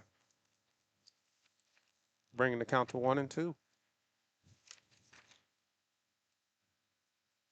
Yeah, Edom's he's not an easy hitter to throw against up there. Every time I see him, he's hitting the ball hard somewhere. So you got to, throw him inside out. Like I said before, change levels on him as Fernandez does that, throws a hard fastball on the outside corner to sit Edom down looking. Yeah, and the umpire here is getting the pitchers on the outside. They're getting called strikes. That ball looked outside, at least from my vantage point. Idom Fiorentino, he should have chased after it, though, on the 2-strike count. But it's still an outside placement of the ball on 2 strikes. And that's going to set him down to bring up Martinez. Sorry, Cam, I'm not leaving you hanging. I'm just you good. doing calculus while writing down the new lineup. I know we were listening to some good music. Not saying that this music isn't good now. It's just it is changed up on us a little bit as Josue takes his first pitch for a ball, looking to be the first volunteer on base this inning against our new pitcher. As he takes another pitch, looking down the Pikes Peak for a fastball. I finally caught back up, Cam. I did it. I did it. Don't ask me to do it again, though. All right, I won't. I don't know if they got any more players over there for you to write down as the inside pitch is called a ball, bringing the count to 2-1 and 2 outs here in the bottom of the 4th, where the Volunteers are in a hole 0-2, where they're looking to get a base runner on and try and get them around to manufacture at least one run to break the seal. Trying to play the player here so that they can break the seal and get the chip away at the score here as a curveball is thrown inside for Josue as he turns on it and it doesn't break. I think he thought he might have got hit. That's something that happens here. It looked like the curveball ran inside. He tried to get a little rub on it, but it's not going to matter. He'll take first base on that ball 4. Right. It's one of those outside pitches that didn't hit the mark. And the catcher, number 13, Raul. As Martinez reaches and bringing up Raul Sanchez to try and see if he can spark some kind of movement here. This game, like you said, is still only 2-0. It's not out of reach for the Volunteers. They just have to string together a few hits. They've had 2 innings where they've left multiple runners in scoring position. So anything they can get here and try to cut into that lead. As Raul hits this one up the middle, no one can get to it as our new center fielder, Quintana dropped that ball. Right. It rolled right in front of him, though. Still a good hit by Sanchez. 2-hit single for Raul Sanchez right up the middle. That's what you call up the Pikes Peak right there. right through that gap between second and short for the second. Moving Josue over, and Raul now sits at first for our number 9 hitter, Isaiah Piper. Pinch runner over at first will be Darian Brown. So we have speed out there on the base pass. Exactly. If we can get something in the gap here from Piper. As he takes strike 1. Time to pay the Piper here, Isaiah. Trying to get us something to score. And you want to get the runner in from second. This is your second chance to do it. This is all you ask for out of your young players, young players like Piper to cut into this lead and build going to next season. As he swings hard at a fastball and misses. He's one One of my favorite players on the team, though, Isaiah, is when he plays on the outfield. As we saw earlier, he had that great throw. I know. I and was just thinking that. almost got the guy out at second. At third. Was that third or second? Yeah. As he goes down looking here at the bottom of the fourth, and that's not a good situation for the Volunteers as they leave another one stranded at second base. And that is a Zap Network production presented by John Wade Roofing. Modern West Windows and Doors is a partner of the Zap Network. They're also partnered with trusted industry leaders like Lowen, Weather Shield, and Simpas to guarantee quality product and installation. Whether you're searching for new concepts for your entryway, living room, dining room, bedroom, or even a workshop, Modern West has the solutions you're looking for. Visit the showroom at 1211 6th Avenue in Fort Worth or visit modernwestwindows.com. Whenever a plumbing problem hits your home, experience matters. Pipe and Peak is a family-owned residential plumbing company with 16 years of experience that you can trust. They handle everything from yard leaks and slab leaks to tunnel work, and they're specialists in replacing old cast iron pipe. No job is too big or too small, and their pricing stays competitive. If you're seeing signs of aging pipes, now's the time to act. Send an email to Caleb Renfro to see how Pipe and Peak can help your home. Back here for the top of the fifth inning, the Volunteers trail 2-0 against the South Grand Prairie Warriors, the District 8-6A champion South Grand Prairie Warriors, who are heading to the playoffs next week as district champions, their first outright championship since 2022. The last 2 years they were crowned district champions. They were part of shares. Last year they shared with the Arlington Colts. 2 years ago they shared with multiple teams in a year that multiple teams had reached the playoffs at 11-3 district play. So the Warriors going in as the top team out of District 8-6A for the final season before redistricting. We'll bring up before redistricting when they're head out with the Halton Buffaloes to take on the schools from Euless like Trinity and take on the Irving schools. And the part of the new redistricting, Bowie will be in a new district as well. As the first pitcher or the first batter Ortega sees, he gets back-to-back strikes. That is Mathis Katana. As Quintana, Matthias Quintana leading off. He is playing center field, and he's already down in a quick 0-2. The 0-2 runs too far away from Ortega, 1-2. It is Matthias Sargent, the second baseman, and Delgado, 1-2-3 for the South Grand Prairie Warriors, who have already gone through a whole new lineup versus these Volunteers as the 1-2 swung on, missed, but foul tip just enough to get away from Sanchez. We'll do it again, 1-2. We have seen a whole new lineup except for Brinkman out there at short as of now. Matt Smith started the game for the Warriors, gave up 2 hits as that ball is hit by Quintana, fielded by Martinez. Tough throw, not going to get there in time. That's going to be an infield single. The ball hit the dirt, slow road to Martinez before he's able to pick it up and try to fire, throwing away from his body to Sturgill, but not in time. Infield single for Quintana. That was a high hit grounder, hit hard and went over everybody's head and stayed up there kind of like a little blooper. And he tried to make a play on it, and unfortunately thrown across his body, he just pulled Stargell off the bag a little bit on a one-hopper. Yeah, now Jason Stargell, the new second baseman, comes in, drops down a bunt, and that's going to be bunted foul back behind the plate. Stargell came in the second inning, originally as a pinch runner in the first inning, but took base in the second inning after Lucio grounded into a 4-3 ground out, as the Volunteers weren't able to get a double play. As bunt is dropped down, pulled back in time. Good throw by Sanchez. Ends up being over the head of the second baseman. The runner's going to get 2 second on a stolen base, Quintana. But it's an 0-2 count to Stargell. Yeah, I know. Andrew and Martinez are out there kind of discussing some things. They kind of ran into each other out there. I'm not sure if I don't know if they weren't expecting a steal or if they weren't sure who was supposed to be covering, because Raul, when he threw, nobody was even actually covering the bag, or going to the bag. So Andrew actually got that throw behind the bag. Stargent's going to swing on that 0-2. Strikeout there for Ortega. Stargent strung through it. He foul tipped it just enough, but into the glove of Raul Sanchez.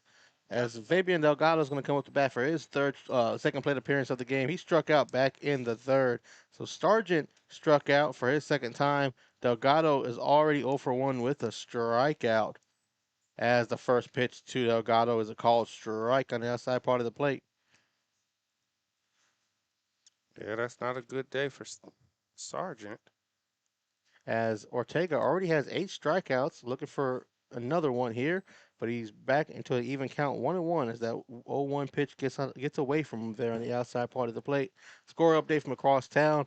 1-1 between the Warriors and the Colts. Bottom of the 5th inning, and the Colts are up to bat with a runner on first. As the 1-1 check swing, doesn't matter, still called strike, so strike 2.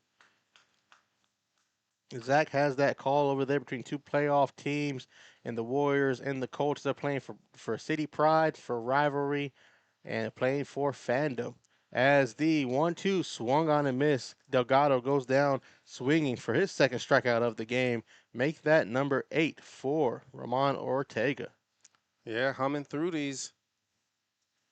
Make that number 9 for Ortega. Humming through these guys. Once he gets them, this is another guy that he struck out, Sebastian Carrera, back in the third. As Carrera, the new catcher, came in as a pinch runner back in the first after Julian Guerrero, the starting catcher, hit a double, and that ball is hit Correa over the head of Piper all the way out towards the S in right center. 1 run's going to score. And that's going to be a RBI double for Sebastian Correa. 3-0 now. The Warriors lead over the Volunteers. Correa put a good jolt into that. Went over the head of Piper, who looked like he misplayed it off the bat. It rolled all the way out towards the right. Well, when we started the game, the sun was still out, so maybe that changed to the lights. He might have lost it in the lights there. And that may have been a reason why he misplayed it. As the left fielder Alex Rios is 0 for 1. He struck out back in the fourth. One of the many strikeout victims of Ortega. He's coming up with 2 outs and a runner on second. Swings and misses there on the first pitch to him, 0-1.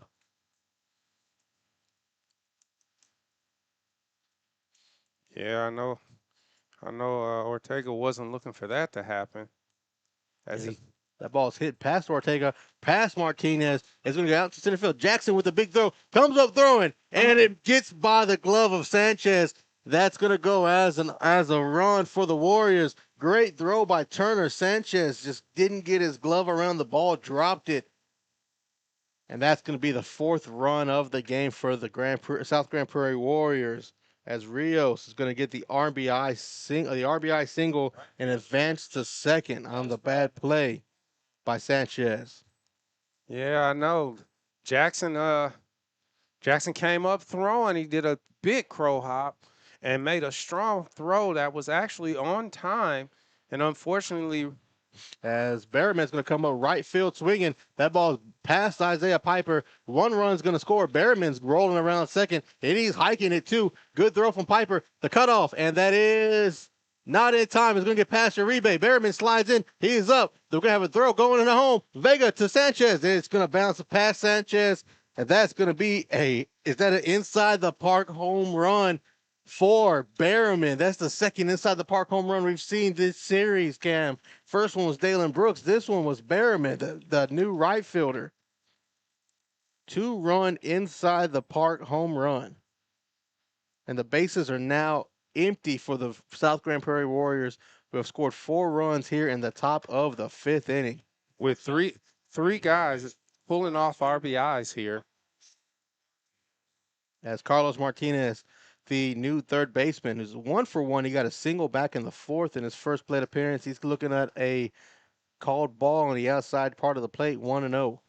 Yeah, you got to get in front of that. There's no way that ball gets past you over there.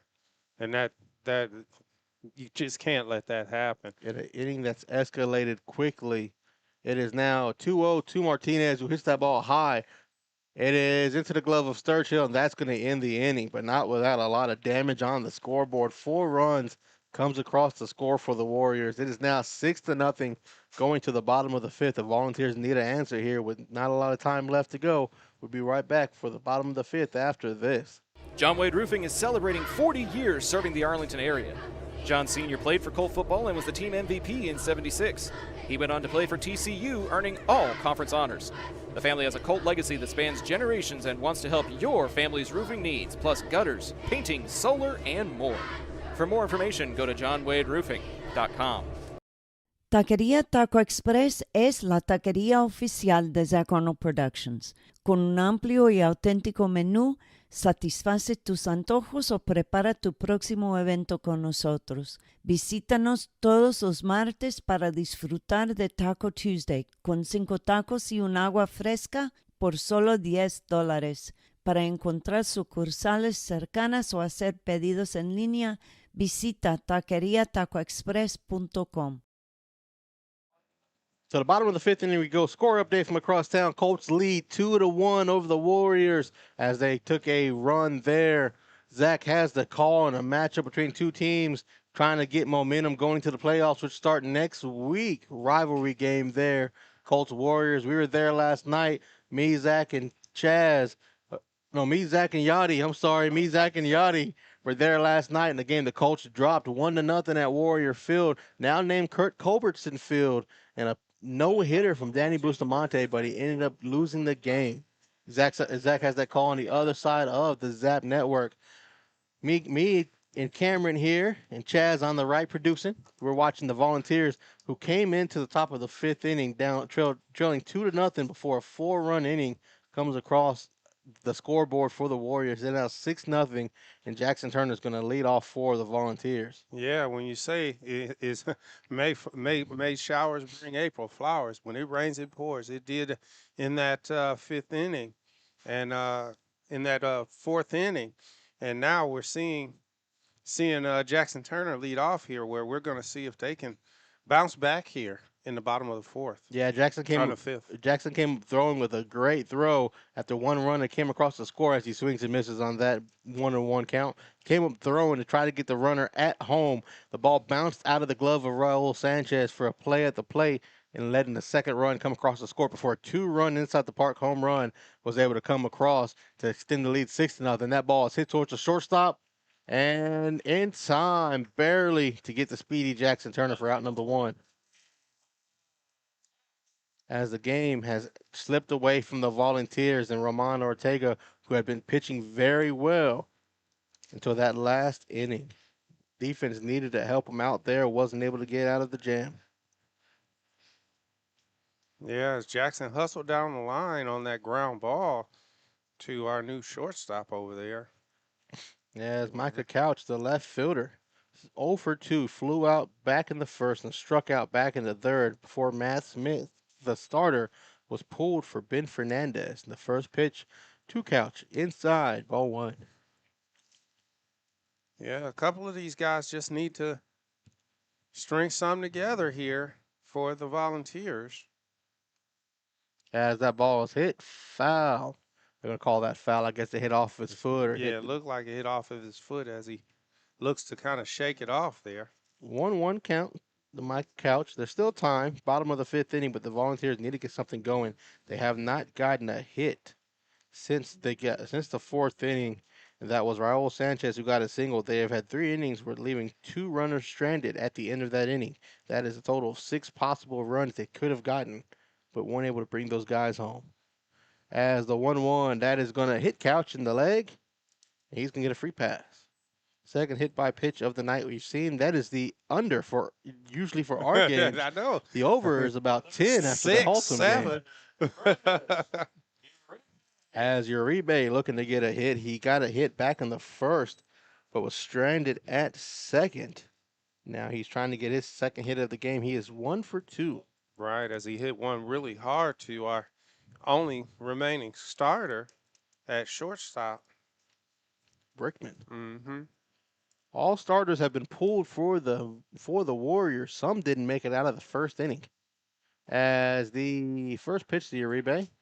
Sat there and waited. Ball one. Every starter has been pulled now for the Warriors except for Brickman, who is that short. Matt Smith, the starter, made it 3 innings, relieved by Fernandez. 2 hits, I think he had. 2 hits given up. Matt Smith coming off of a perfect game that he threw last week versus the Halton Buffaloes, as Uribe comes up empty there, 1-1. Yeah, he had 2 hits, 4 strikeouts. Solid game for the possible number 2 or 3 starter for the Warriors going into next week's playoff series. Right. As they're trying to see if Fernandez can make some changes here, they call timeout. Yes, they call time. Couch was off and running. He might as well take the jog back, but he got his workout in there, get the steps, made it to second, circled back around.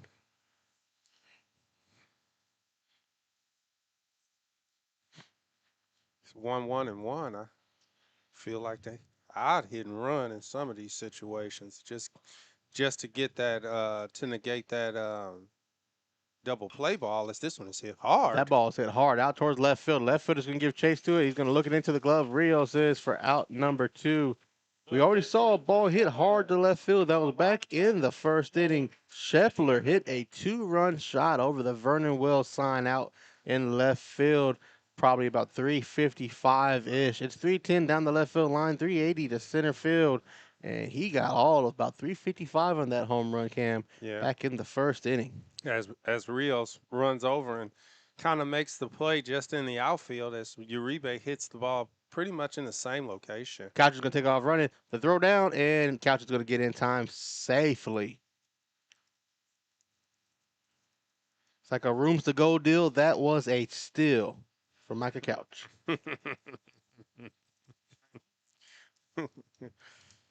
Yeah.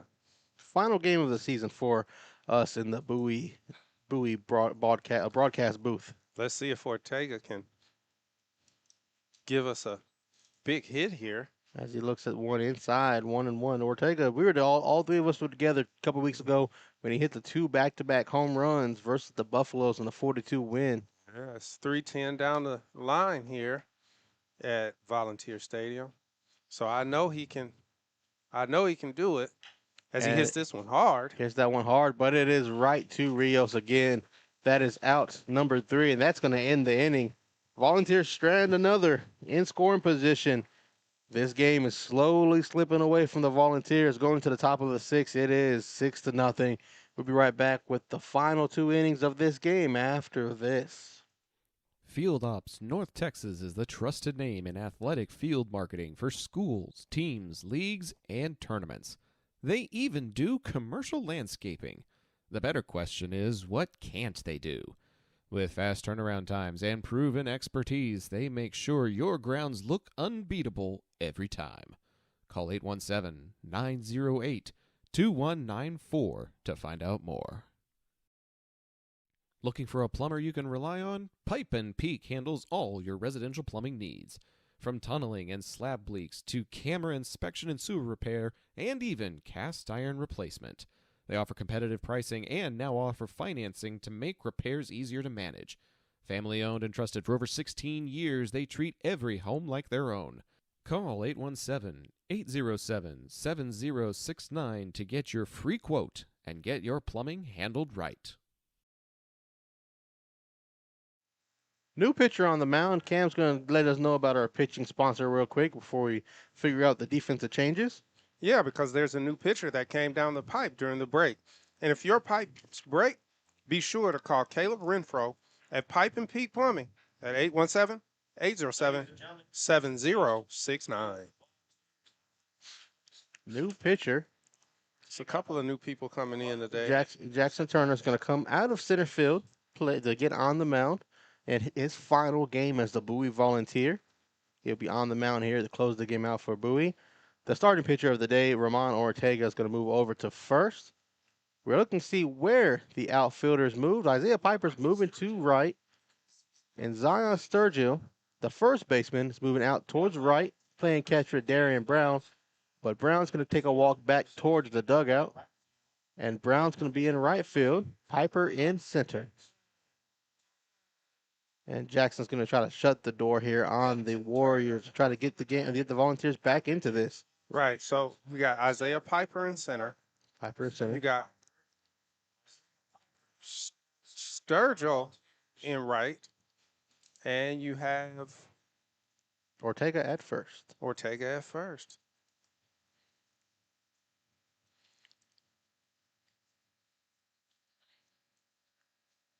That's something you never see. I hadn't seen Sturgill out there in right field, but that's where he is.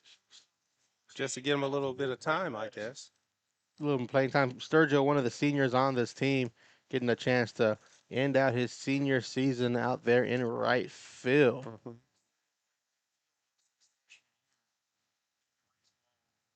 As Yadi Pagan realized how old he is. As the first pitch to Brinkman, the last starter, hits him.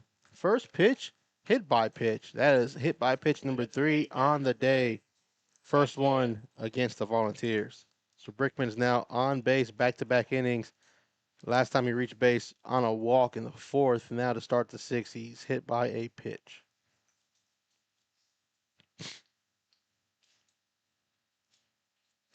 Now let's figure out who's behind him. It is Cooper Hampton, the new DH. 0 for 1, he struck out back in the 4th inning. As Turner's going to fire to first, back in time is Brickman. Colts still lead across town 2-1 in the bottom of the 6th inning in a redemption game from last night. As the first pitch is low and in the dirt, ball 1. We've had a lot of moments up here, us three. We got a chance to see home runs that I didn't get a chance to see. We've called great games.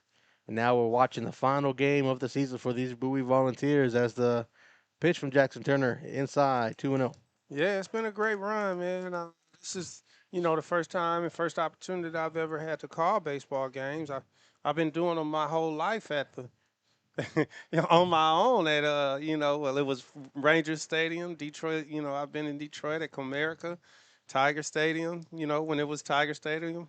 Aging myself here, but back when it was Tiger Stadium.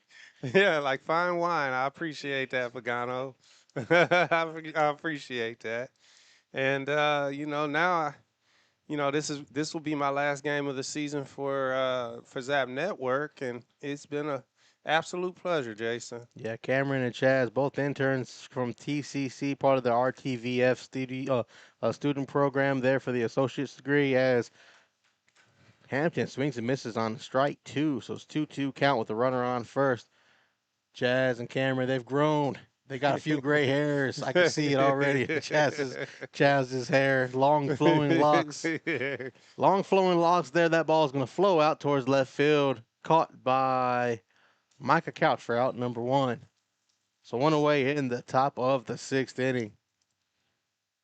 Yeah, Jackson needed that one to go ahead and continue on in this inning and go ahead and get out of it. As Quintana, back to the top of the lineup for the Warriors, came in to pinch run for Dalen Brooks, who was walked to start the game, and then he went to go take a seat. He's been out there chilling in the dugout ever since. Quintana's came in, he's 1 for 2. Well, that's the thing, since this is our last game, I won't be back until, hopefully or praying that I come back for football season. I won't be announcing then, though. I'll be back on the camera trying to get you guys some good shots out there. Cam might be doing a little multitasking, might be Cameron, might be producing, might be calling some games. Chaz as well down there if he wants to come back, if we get it all worked out together, as our hope is to get a few more teams in the district and just to come back and bring you for sure Bowie football and Arlington Colt football for the 2026 season. Yeah, what you got planned for the summer then? I have not figured out what I'm eating for dinner. When I figure that out, I'll let you know what the summer looks like. I had summer plans last week. They were told differently. Yeah. Well, I'm going to get me a camera and travel a little bit this summer. As that ball's going to travel out towards left field, Couch is going to look it into the glove for out number 2. So no traveling on the base path there for Quintana. Right. 2 away. I know I've been looking into some different cameras and stuff like that, a couple of live mics and a little bit of lighting. And I'm going to try and get out on the road and do my own thing on my YouTube channel. Cam's going to get out there and travel the world. You might see him coming to a town near you. Or he might just be traveling in an RV, like you see very popular on social media, as the first pitch to Sargent is fouled back out towards the home bullpen. Well, yeah, doing some, trying to do some street interviews, keep my voice and my skills tight, and just enjoy my summer. Just making new content and possibly watching some pro baseball games as well. I'm gonna try and make it to a couple games. I'm actually going to a game next week at the end of the month. Going to watch the Rangers up in Detroit. Cam is a avid. He's from Michigan. He's an avid Michigan fan when it comes to Lions and Tigers. No Bears there, obviously. Yeah, right. As that ball is fouled back. 0-2. No balls, 2 strikes, 2 outs here in the top of the 6th. Sargent, the second baseman, he's 0 for 2. He struck out both times. Are you a Pistons fan? I was going to say, you can't forget the Pistons. They're going tonight. Yeah. Got some people in here cheering for Cade Cunningham for MVP. He had a little bit of issue with his lung, but he's back, and they ended up winning by about 15, 20 points last game, bringing the series to 1-1. Cade Cunningham, Bowie High School alum. He has his number retired across the parking lot from us at Bowie High School inside the gym at Bowie. Is that what it's called? The gym at Bowie. This was the ballpark at Bowie. As the 0-2 sits Sargent down for the 3rd time, hat trick, and that's going to end the top of the 6th inning. Volunteers trail 6-0 going to the bottom of the 6th. We'll bring you back that 6th inning after this. Looking for the most unique gift for your student or athlete? Local Legends Figures has you covered. The custom 6-inch figures are designed with you and your legend in mind. They even immortalize yours truly with a custom, never-before-used model to create a Zach the Voice figure for my 30th birthday. Huge thanks to our friends at Local Legends Figures. See pricing and place orders at locallegendsfigures.com. Pools in Texas need servicing all year long. At Rami Pools, LLC, we provide quality pool services such as cleaning, maintenance, and repairs. So call 469-951-0107 for a free estimate and ask for Roberto. Rami Pools, LLC. We're going to make you fall in love with your pool again. Hablamos español. Back here for the bottom of the 6th inning. Before we talk about our trip plans to Detroit for all of us Wolverine fans and Lions fans, we're going to talk about the new pitcher coming down the pipe. Cam, who is coming down that pipe, and let them know who sponsored it. Well, it's going to be number 8, Max Ramirez, the new pitcher that just came down the pipe during the break. And if your pipes break, be sure to call Caleb Renfro at Pipe and Peak Plumbing at 817-807-7069. Ramirez down the pipe for the South Grand Prairie Warriors, who are two innings away from ending this game. It is 6-0 now. The Volunteers, this is their final game of the season finale. They are trailing 6-0, and they need to get something going here. As Vega is going to lead off the inning for the Volunteers. Behind Vega will be Idom Fiorentino and Josue Martinez. 5, 6, 7.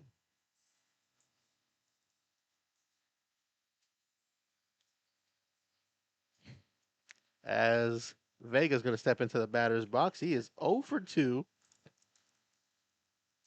As Yachty tries to make me feel old. He's 0 for 2, struck out back in the 1st inning.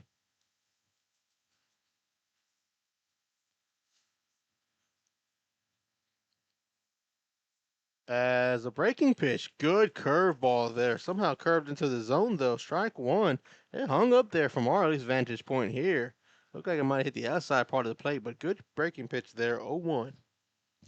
Volunteers have stranded 7 runners on base this inning. As he throws that one behind him. Yeah, the breaking pitch broke too far that time. 1-1. Just a bit outside. As we talk about our Michigan love, our Michigan Wolverines basketball team, basketball national champions of this previous season, getting the win over the UConn Huskies. As that pitch is high, 2-1. Football season's right around the corner for us. There's only one team in the United States that won a national championship in football and an NCAA championship in basketball in the same year. Do you know who that is? Go Blue. Michigan is the only team to ever do that. It was the same year, was it? 89? I think so. Don't lie to me. I'm not. As it's a 2-2 count to Vega, breaking pitch. That ball is going to be hit. It is going to be skied out towards first base, and that is going to be out number 1 on the F3. And that's how we start the bottom of the 6th inning. As Item Fiorentino is going to step in for what may be his final plate appearance of his career as a Bowie Volunteer. He is 1 for 2. He got a single back in the 2nd inning.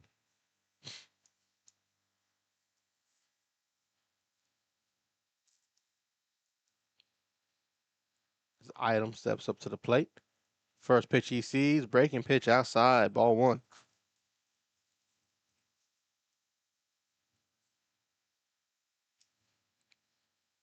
I've seen him start it off, so let's see what he can do here. The 1-0, high, but 2-0. You know, when this season started, I had high hopes for this Bowie team. I saw a lot of good players on there. I saw a lot of good bats, and it's not, this isn't the outcome I'm sure they didn't look for, but I know that they want to try and see if they can make a quick comeback here in the 6th.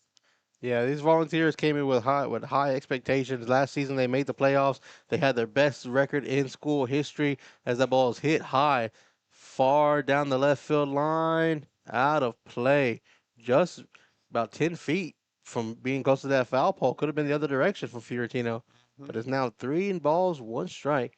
This team had came in with they had the best record in school history last season after making the playoffs.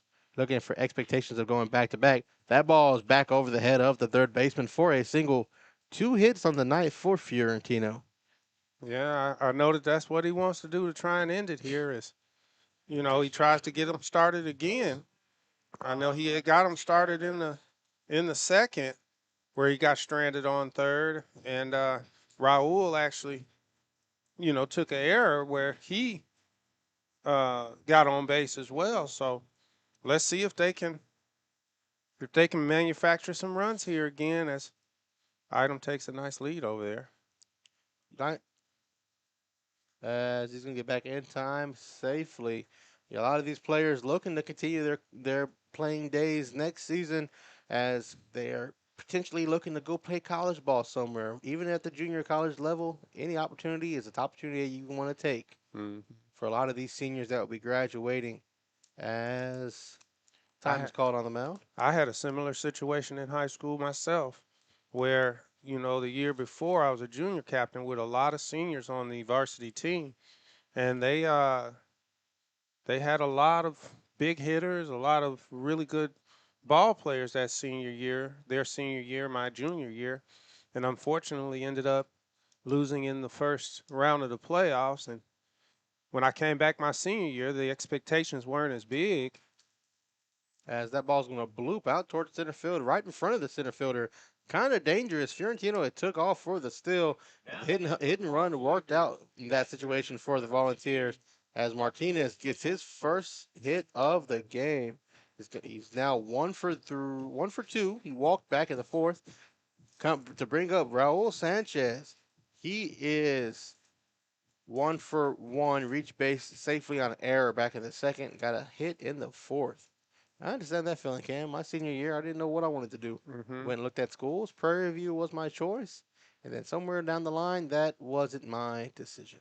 Yeah, well, you would have played against us, and we used to kick the mess out of Prairie View when I was at Grambling State. No, I wouldn't have played. My playing days were over. It would have been my acting days. Yeah. I was a thespian. Yeah, I know. I didn't go to school for what I'm going for now.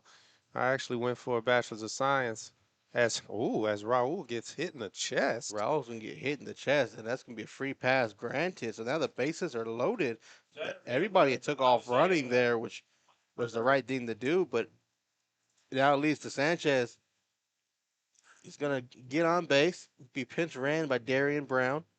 Bases loaded now. Fiorentino at third, Martinez at second, Sanchez at first, and Isaiah Piper with a chance to try to cut into this 6-0 lead that the Warriors have. This is his second chance here, as he had another opportunity in the fourth with a man on second and third. With a man on first and second. As the first pitch looked at for strike one. As the pitcher on the mound, Ramirez, kind of dug himself into a hole here after relieving Fernandez, who did a good job settling down the Volunteers. A little bit of middle relief for him. As that ball's going to be hit, foul. Coach Crowder's had a chance to make the play and got away from it. As the Colts are trying to settle down another set of Warriors, they lead 2-1 in the top of the seventh inning. 2 outs with a runner on first. The Colts get one more out, they will win and split the series with the Martin Warriors, but they will get the better. They'll have the better record of the two. Winner of this goes to 10-4. Loser goes to 9-5. As the 0-2 to Piper outside. 1-2. Walk is as good as a run. Walk is as good as a hit in this situation. And anything that lands safely will be a run for the Volunteers. You do not want to get shut out on your season finale, as that ball is going to get away. 2-2. 2 balls, 2 strikes, 1 out. Bases loaded. Isaiah Piper at the plate. Hey, choke up a little bit, son. Let's get a hit here. If you're a fan of the hot rod, Roddy Piper, this is where you need to step your game up and get ready. And he swings and misses at the 2-2 for out number 2. Now the bases are still loaded, though. For the senior, Jackson Turner, second opportunity of the game for Turner to come up with runners in scoring position. Let's see if he can try to help his own cause out, as he is the pitcher now and not the center fielder. As he walks out to wipe me down. Says he's on. As he hits that ball, soft ground ball up to short, and that is going to end the Volunteers' threat. Bases stranded, full of Volunteers. Yeah, we're going to go to the top of the 7th inning. 6-0, still the score. Volunteers trail to the Warriors. Be right back on the other side of the break after this. John Wade Roofing has been serving the Arlington area since 1982, but the Wade legacy runs much deeper in the city of Arlington. A pioneer family that has had roots going back decades, John Wade and Company saw relatives attend the Cooper Street Arlington High campus and has had members play in Colt athletics for decades. And they're looking forward to serving this community for decades to come. Find out more at johnwaderoofing.com. Why, hello there, ladies and gentlemen. If you want to hear Zach talk about things beyond the realm of sport, catch him with me, Ben Hart, on the Intergalactic Peace Coalition podcast. For nearly a decade, we've been geeking out on IPC about our favorite nerdy thing. We have a back catalog of over 350 episodes diving into sci-fi and fantasy stories like no one else. Find the Intergalactic Peace Coalition at ipcpodcast.podbean.com or download via your favorite podcast app. Welcome back to the top of the 7th inning here at the ballpark at Bowie in our final game at Bowie High School for the season. It is 6-0, the Warriors lead. John Holling on the call with Cameron Wilcox and Chaz Milton. Final time will be together. You guys, the final time to be together as TCC students. Yeah, because I'm coming up for graduation. When guys, got my regalia today. You guys come off and graduate. I understand that feeling, being an older adult that went back to TCC and graduating. It is an exciting feeling. Yeah. Went on to graduate at UTA. And now I'm here with you guys to watch I can't be y'all's teacher. I'm somebody else's teacher now. As I teach over on the Saturday classes at the same campus we all love and enjoy. TCC. Out in Hurst at TCC. Top of the 7th inning we go for the Warriors. It is the Fabian Delgado. It is the 3-4-5 batters for the Warriors who have gone through all of their bench players. All starters have been removed except for one. It is Delgado, Correa, and Alex Rios, 3-4-5 against Jackson Turner. First pitch, called strike.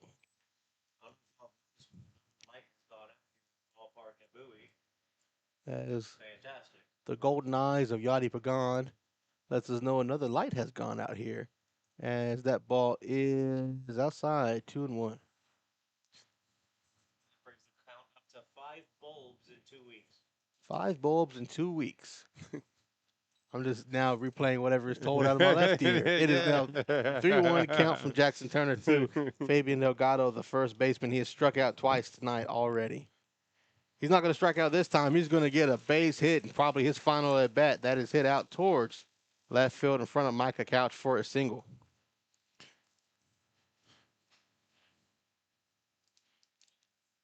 Sebastian Correa, the catcher, is 1 for 2.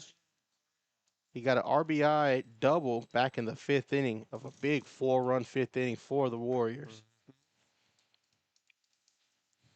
He ended up bringing in Matthias Quintana. And I was with 2 outs. So sitting here with no outs. Yeah, the Warriors part of a 2-out rally in the top of the 4th inning to extend the lead 6-0 as the first pitch to Correa's outside in the dirt. Ball 1.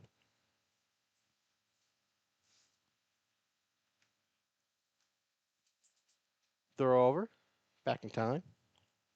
You know, that's the thing. They have 10 Ks on the books. But then also, when they did get hits, they got them in big situations, you know, big scenarios. So, and that's adversely to where the Volunteers have had 10 runners stranded. They've had numerous opportunities, once in the 3rd, and then again here in the bottom of the 5th, where they did not have capitalized. And that's just, you know, that's a bad situation when they're not able to capitalize on on those runs to make it a tighter game. As the run 1-2 is hit, 6-4-3, double play. Sorry, 4-6-3, double play. Good job by Martinez. Martinez to Vega over the first to Ortega for 2 outs. Jackson did a good job getting that ball hit onto the ground. And as you were saying, Cam, it's not like the Warriors had done much throughout. It started off hot with that 2-run homer in the 1st inning, and they managed to strike out 10 times after that. But that big 5th inning, just on the other side, the Volunteers with leaving 10 runners stranded throughout the game, especially the last inning, had a chance to cut in with the bases loaded before leaving the bases loaded through 2 batters. Well, you think about it in this way. The 1st inning, they had the big home run right at the beginning of the game, and that was of course an issue. But then right behind that, Ortega came back and he had 3 Ks to get him out of the inning in the 2nd. 3 Ks, 3 up, 3 down in the 3rd. Then he came back and had 2 Ks in the 4th. And he had started out where he did have a hit right at the beginning of the 5th inning. But then he came back and K'd 2 guys right after that before the onslaught happened against him for the 4 hits. I mean, for the 4 runs. He had a double, a single, and then, of course, another RBI right after that. And that was, kind of his downfall in the top of the 5th. As that 2-2 is going to be hit out towards center field. It is going to be caught by Piper on the run for out number 3. The Warriors go 3 up, 3 down. To the bottom of the 7th we go. Get your rally caps on and hope the Volunteers can come back in the bottom of the 7th inning. We'll bring that right back to you after this. Las albercas en Texas necesitan servicios durante todo el año. Romy Pools brinda servicios de calidad, incluyendo limpieza, mantenimiento y reparaciones. Llama al número 469-951-0107 para una consulta gratuita y pregunta por Roberto. Romy Pools, haremos que te enamores de tu alberca de nuevo. Hey, this is John Wade Jr., Colt Football 97, class of 98. And the next time you have a roofing issue, be sure and call Arlington's favorite roofer, John Wade Roofing.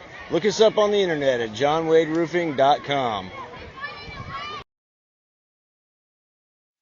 Back here for the bottom of the 7th inning we go. Final half an inning for the Bowie Volunteers season, unless they're able to pull out not only a rabbit out of their hat and the Easter egg out of their shoe.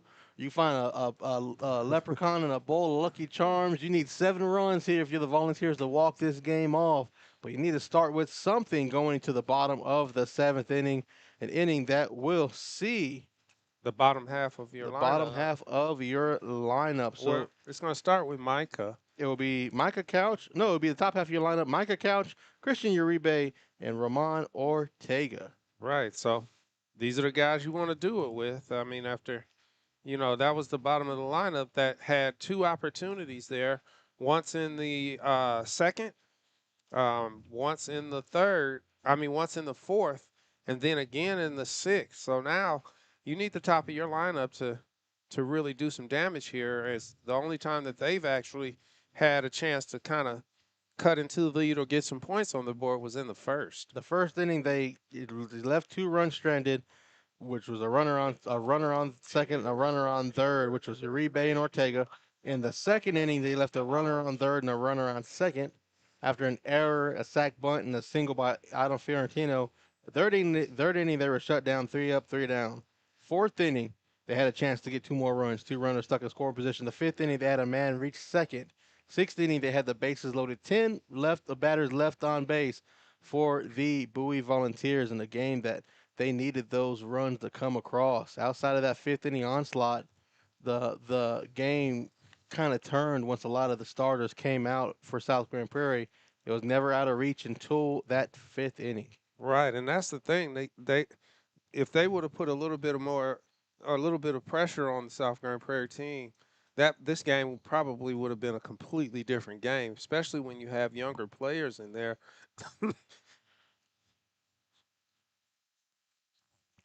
So they had a lot of younger players out there. Sorry, Cameron had to sneeze. You had a lot of younger players out there. The Volunteers was unable to capitalize. You leave 10 runners left on base. It's always hard for you to win. But you had a lot of games this season for the Volunteers that have ended in this situation as Couch swings and misses on strike 1.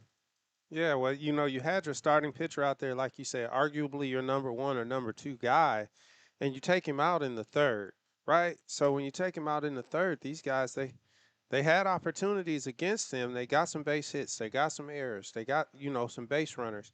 Unfortunately, they just were not able to plate any players to put some pressure on that defense behind them, where maybe a loose ball or a pass ball or an overthrow or something like that with that pressure would have gave them even more momentum. And, like when you look at these games, momentum is everything. Right. If you look at football, if you look at baseball, basketball, tennis, golf, anything you play, if you get a couple of things to go your way, the game shifts and it reflects on the scoreboard. And you saw a lot of that momentum shift, especially Tuesday when the Volunteers got a leadoff double from Jackson Turner before he was called out trying to go from third to home on a sac fly on a great play by Mountcastle as Couch hits that ball. It is going to stay in the infield towards the second baseman. It's going to drop in front of the second baseman. Still gets out in time for out number 1. The momentum shifted at that point in time, and since then the Volunteers have had a hard time getting it back as they are down to their final 2 outs. Right, as Michael Couch, Micah hits this one like a high ground ball kind of. Yeah. And the thing is the second baseman for South Grand Prairie had to wait on it, and I thought maybe he could have ran that out as Jason Sargent throws him out at first just in the nick of time. As Uribe, the senior, looks at a ball, his final plate appearance as a Bowie Volunteer Unless something drastically changes. Unless something drastically changes, he is 1 for 3. He got a single back in the first. He flew out to short and to to left field in his 2 plate appearances after. He's looking at a 2-0 count. Yeah, it's been a game that you want to forget if you're a lot of the Volunteers. Ortega had a great game until that 5th inning, and as you said, a lot of it was just a lot of 2-out hits. They had that hit, a double over the head of Piper that he misplayed. And then after that was a single up the middle between second and short. Jackson Turner made a great throw, just not able to be brought in by Sanchez on the tag home. And that put you at 4 for the 2-run inside the park home run. As Uribe looks at a breaking pitch inside, 3-1. Right. If I'm Uribe, I'm swinging for the fences every time. I take a cut this time. On deck is Ramon Ortega, playing first now, but he was the game's starting pitcher. I'm going out with a bang. As he goes out with a bang there, but it is going to be pulled foul. He just missed one in his previous plate appearance that he hit foul down the left field line. That was about 15 feet from being a home run. Right. Saw this game start off with the bang. Zach Shepler hit a 2-run shot out towards the light pole in left center field between the B and the Vernon Wells 10. As the 3-2 breaks too far outside, ball 4. So Uribe is going to get his final chance on base. He's been on base twice already now with that walk. Ortega. He's 0 for 2 on the night. He got hit by a pitch back in the first. He has reached base safely just that one time. And I know he's looking to end the year off with something spectacular here. A two-run shot wouldn't be bad. Be a great way to end the season. Ortega, who is a junior on this team, will, I imagine, be back next season, depending transfers or anything else. But he will be continuing his baseball, hopefully here at Bowie next season. As Uribe has the lead on first, being held on the bag there by the first baseman. You got to say that as a transfer, huh? Well, you never know. Things happen in life. Things happen. You never want to speculate what happens a year away. Especially with the way things are in high school and college and NIL and the transfer portal. A lot of things can change at the with the blink of an eye. As he swings and misses there, 1-1 count. Not trying to talk nothing up. No, that's why it's all speculation. Right. But if don't listen to me out there. If the old days, it used to be he's a junior, he'll be back. Oh, he'll be back. Yeah. Yes. 1-1 count, 1 away here in the bottom of the 7th inning. Uribe's already got on base with that walk. As he's going to take off running for a second. The throw down. It is wide. Uribe's going to get in with a stolen base. He's now at second. And that pitch was wide of the plate, too. So it's a 2-1 count to Ortega.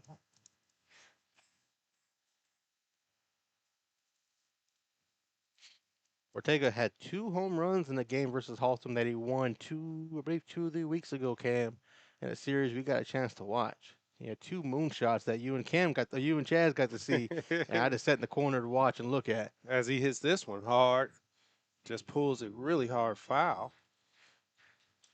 If you straighten that one out, you might get one today. One of these, the last 2 you home runs. You did get one. The last 2 home runs I've seen have been for the opposite team. Right. One for Quesada and then one for Shepler. So my home run calling days might not be on my favor, as that ball is over the head of Ortega, who ducks. 3 balls, 2 strikes, 1 out. And I know when we say over his head, we literally mean over his head. That is what we call a moon curveball. Why? Because it reached the moon before it came back down to the glove. 3 balls, 2 strikes, 1 out. Uribe at second. Yadi Pagan standing up to my left as we have time called on the mound. He made a little bit of a move to second, but I don't think Uribe's going anywhere anytime soon. Doesn't look like he's a still in third kind of guy. As the ball 4 pitches outside. So Ortega's on base for the second time tonight. First time he got on by hit by pitch. This one a little bit less dangerous as he just gets a ball 4.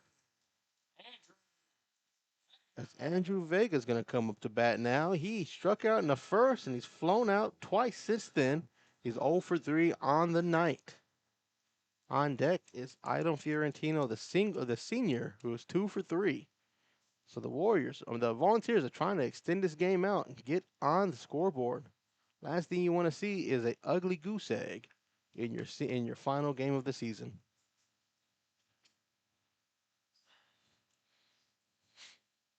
As Chaz Melton to my right looks like he's pondering what is for dinner.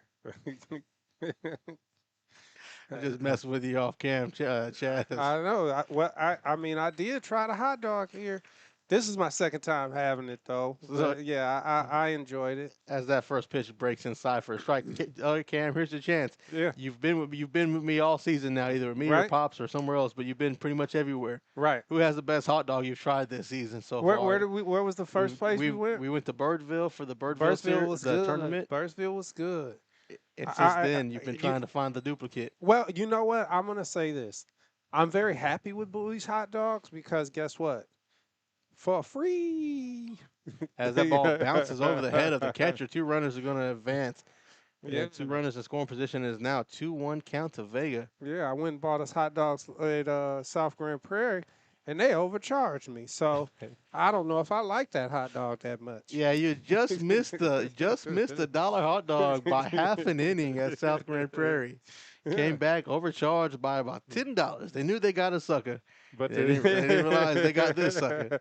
But it was a beautiful feeling to come in and the Arlington Bowie concession staff was like, "Here you go, young man. Thank you." They're quite pleasant here, quite fond of all the parents that work for the concession that have helped during the concession staff this season for all the Bowie home games. We appreciate all that they've done, all the hospitality. As Vega's going to little hospitality there, he is going to get a free pass to first base, ball 4. And this inning has now extended to a bases-loaded situation for Idom Fiorentino, who's 2 for 3, 2 singles, looking for his third. As the coach comes out to calm his closer down a little bit. He's walked, 3 guys in a row here. 3 consecutive walks. Uribe at third, Ortega at second, Vega at first. And that's the wild part about it. Edom doesn't necessarily walk. He's a hitter up there. And I'm not sure what coach told him. But if I was going to tell him something. Pitch to contact.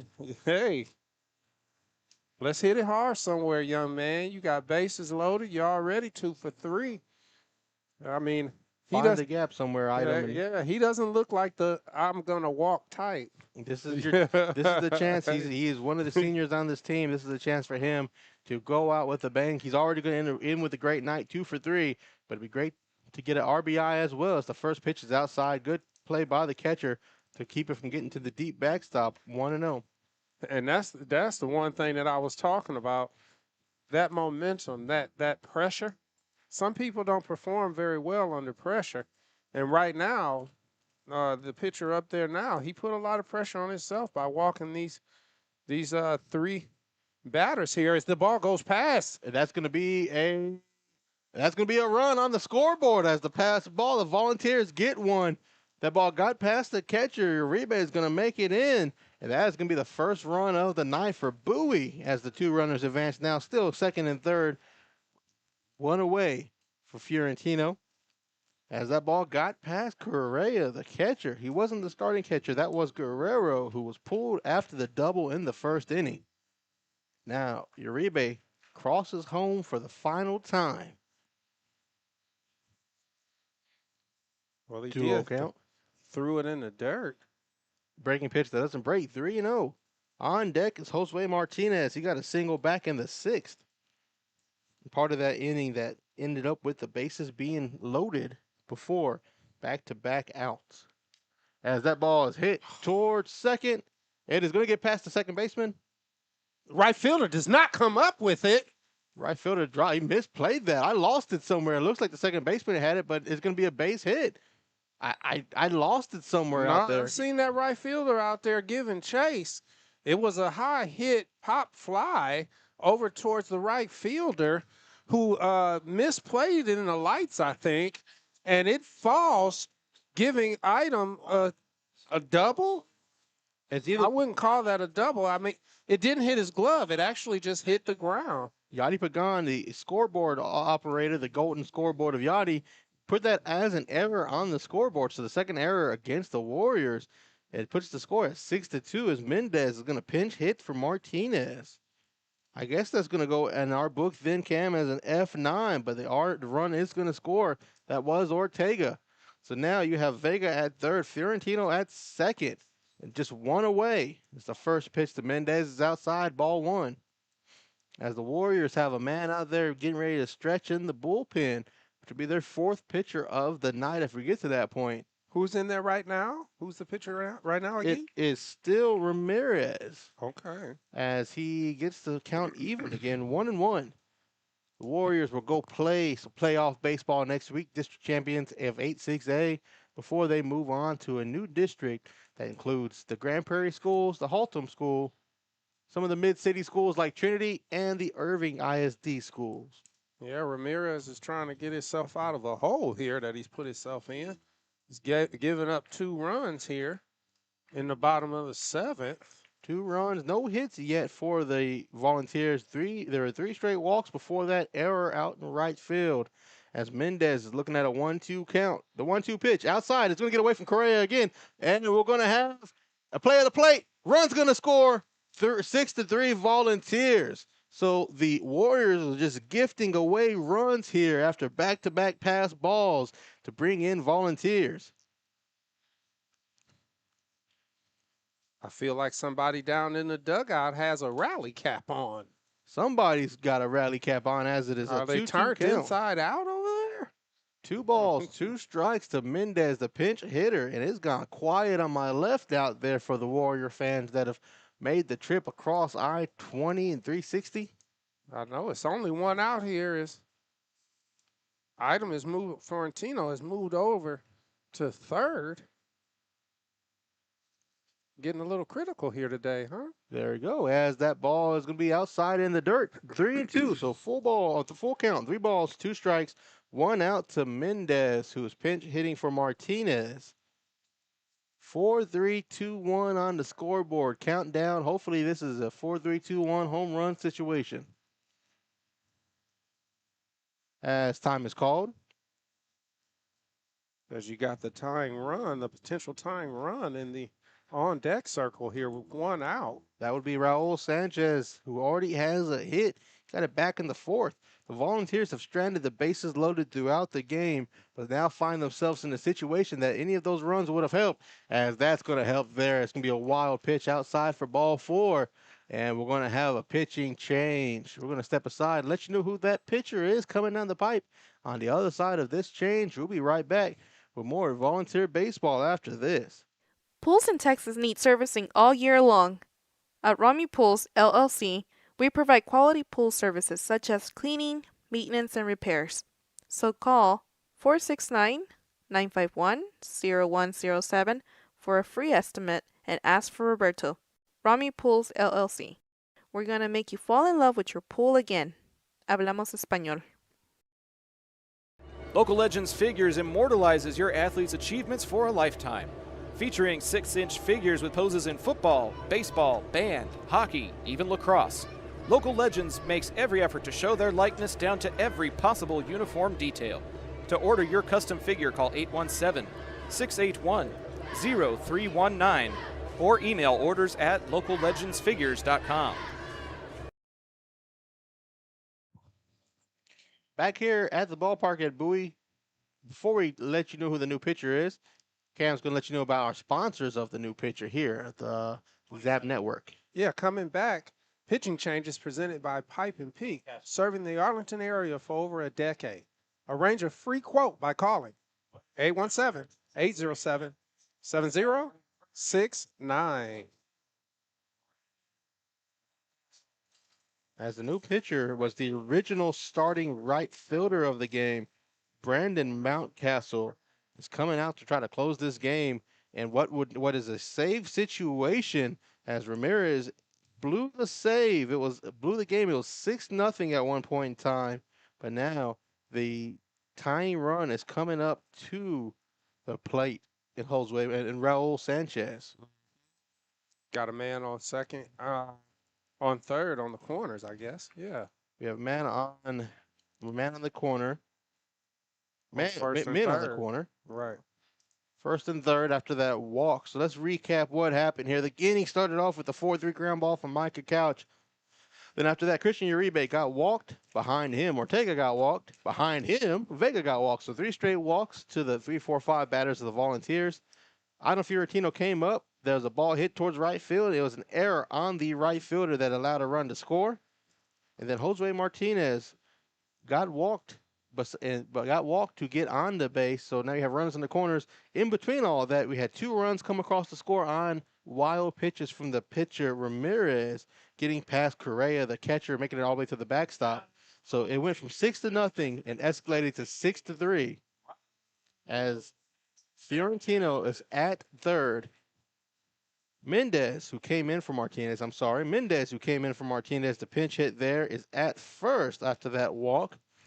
And Raul Sanchez, who already has a hit, is looking to get in Fiorentino to make this 6-4 and continue it for Piper and Jackson Turner. Still 1 out in the bottom of the 7th inning. And that's what Piper, I think Piper has prayed for this situation because he didn't have a good outing in his second or third at bat. As Sanchez swings and misses, chases after a pitch low, strike 1.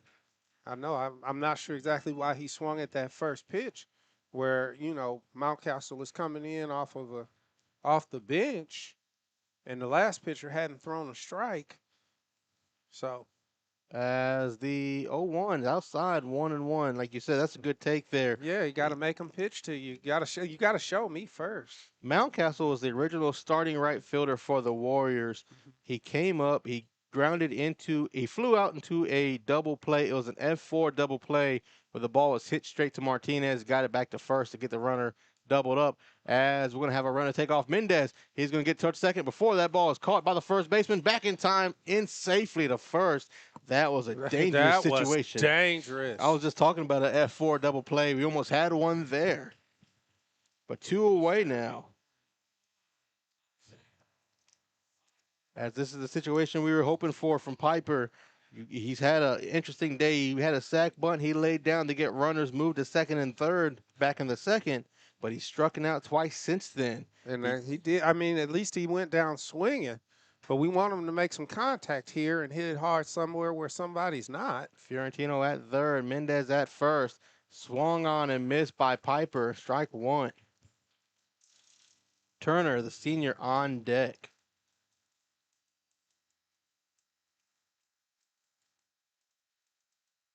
Most of the South Grand Prairie Warriors have been pulled. They were all pulled back in the first inning. Mountcastle was one of them. The only remaining starter out there is Berkman at short. As Mendez is going to take off for a second, catcher's just going to let him get out there. Stolen base for Mendez. So now 2 runners in scoring position, 1 at third. Fiorentino 1 at second. Mendez at the plate. Piper 1-1 count.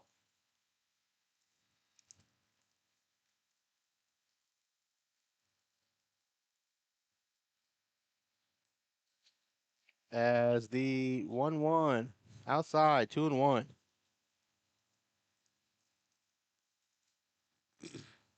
Jackson Turner in the on-deck circle saying, give me a chance. Just give me one chance. The senior Turner just missed a home run on Tuesday at South Grand Prairie. That here would have been a home run. That ball is hit over the head of the pitcher, out in towards the outfield. That is going to be an RBI single for Piper, and Turner gets that chance he was asking for.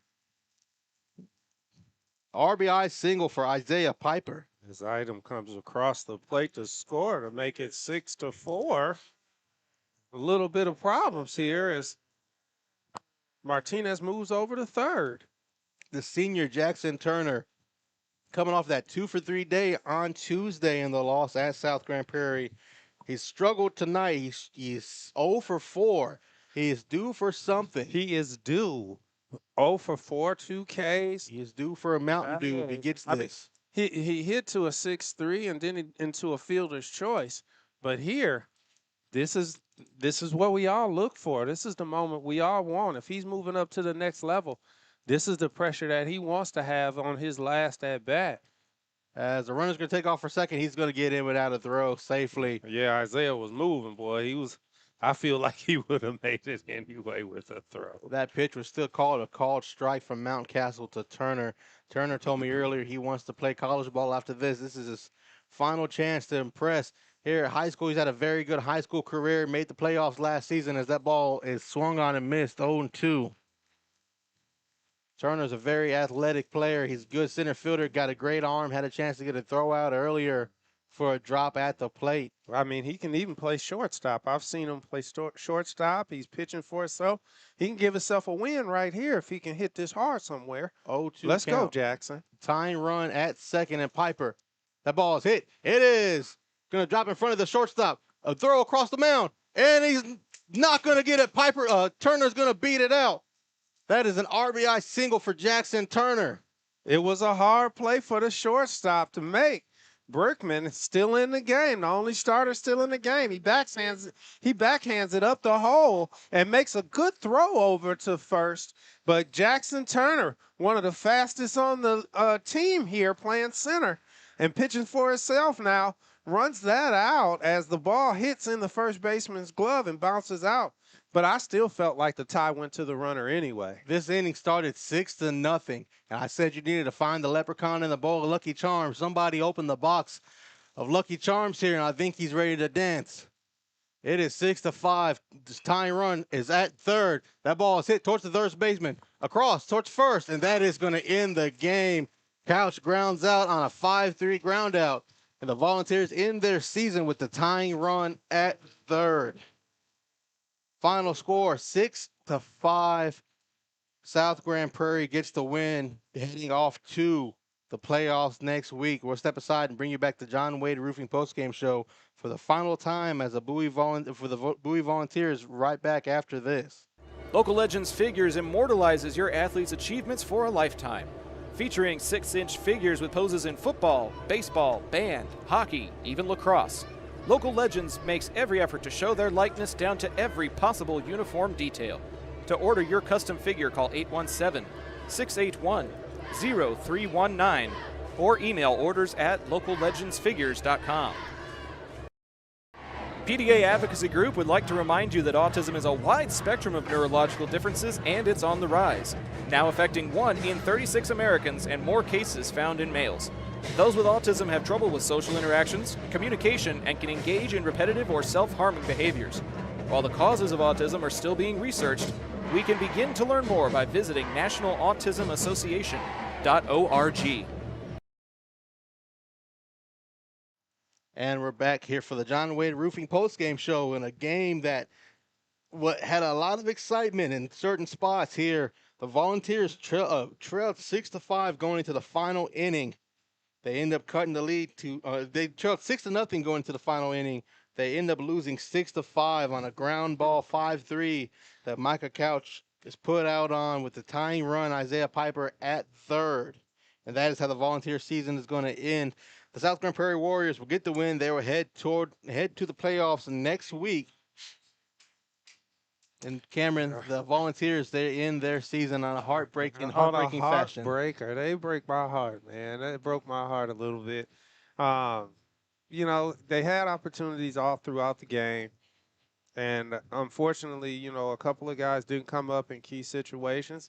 At the end there, some of those guys, they redeemed themselves. And unfortunately, some of those guys did not. And that resulted in them getting very close, but no cigar. Yeah, no cigar there. These kids are all too young to smoke anyway, so don't smoke, kids.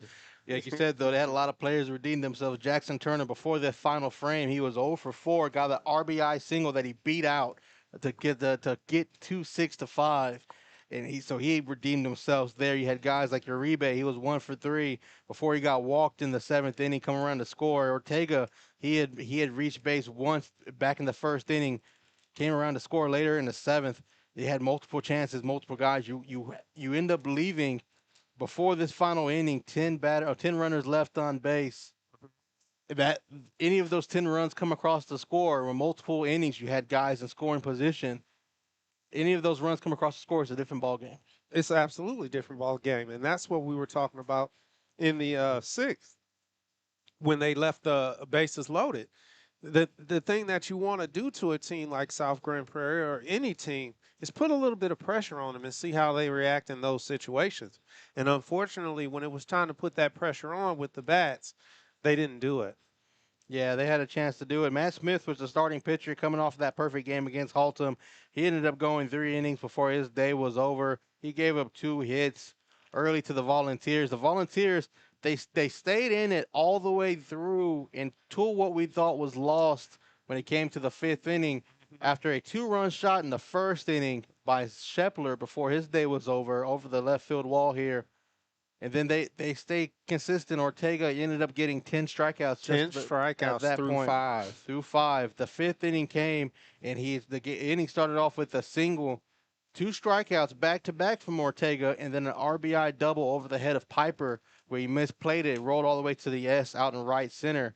And then after that, the wheels just fell off. The wheels on the bus weren't even going to make it back home to the barn if you needed them to that inning for Ortega, and it just got worse. They had a chance to end the inning at one point before it escalated even further. Jackson Turner made a great throw from center.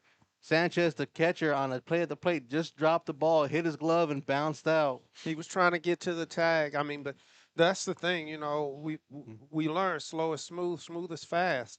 So when you're in that type of situation, everything needs to slow down for you. You need to be efficient. You need to be proficient.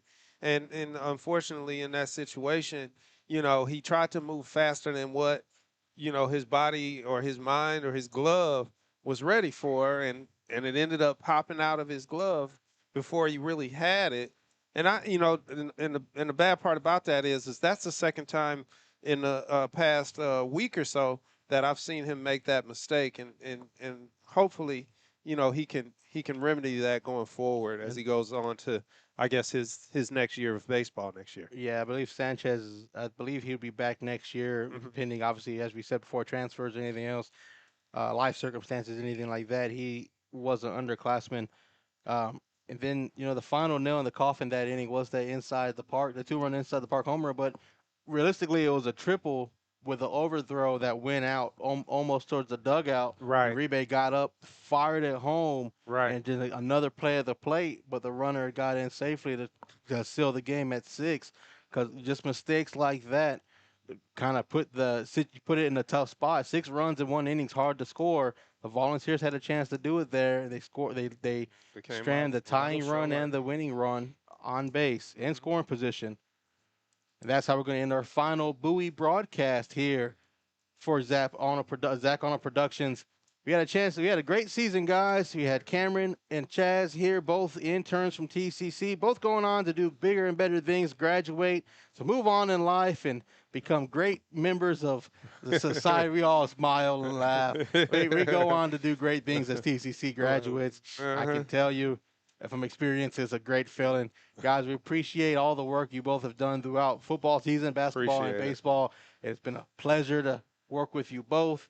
I was never your teacher, but I was just here with you guys. Hey, man, you was the first person that I had the opportunity to announce with. It was a pleasure. I feel like, we had a little bit of fun, a lot of banter. Said some things that people probably didn't understand or where we were going with.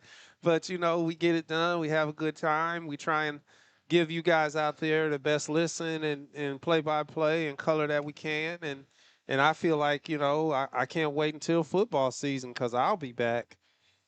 Yeah, both of you guys, man, I'm sure Zach will say the same thing, but we get a chance to say it on air. This time you guys grew from football season when neither one of y'all knew who we were, and we're getting that recommended from Daryl and Chad at TCC to come work. And you come after football season, then you grew through baseball, and baseball goes by quick. It did. And we were all together for the first game for Arlington this season at the tournament, the Medfield Memorial at Birdville, and everything grew. It was great. We all did a great job. And final thoughts on your Bowie season before we talk about John Wade. Man, just Bowie, like I said, it was just a little bit of a disappointment. I think that they had high hopes, and they just couldn't string the games together. They couldn't string the hits together when they mattered. And I think that going forward, a lot of these guys have gotten a little bit of taste of what adversity looks like. So next year when they come back, I think that will build a lot of character for next year's team. And we'll see a different Bowie team next year. Yeah, it's gonna be a different team next year. Guys like Jackson Turner, he's going off to graduate, and I hopefully see him at the next level, no matter what level it is of playing baseball. Christian Uribe the same way. A few other players on the team that are really good players that hopefully get a chance if they want to continue playing football. If not, they'll be great members of society no matter what they do. They'll all go on to be better members of what they were because they're a part of this team that made the playoffs last year, that made it through everything.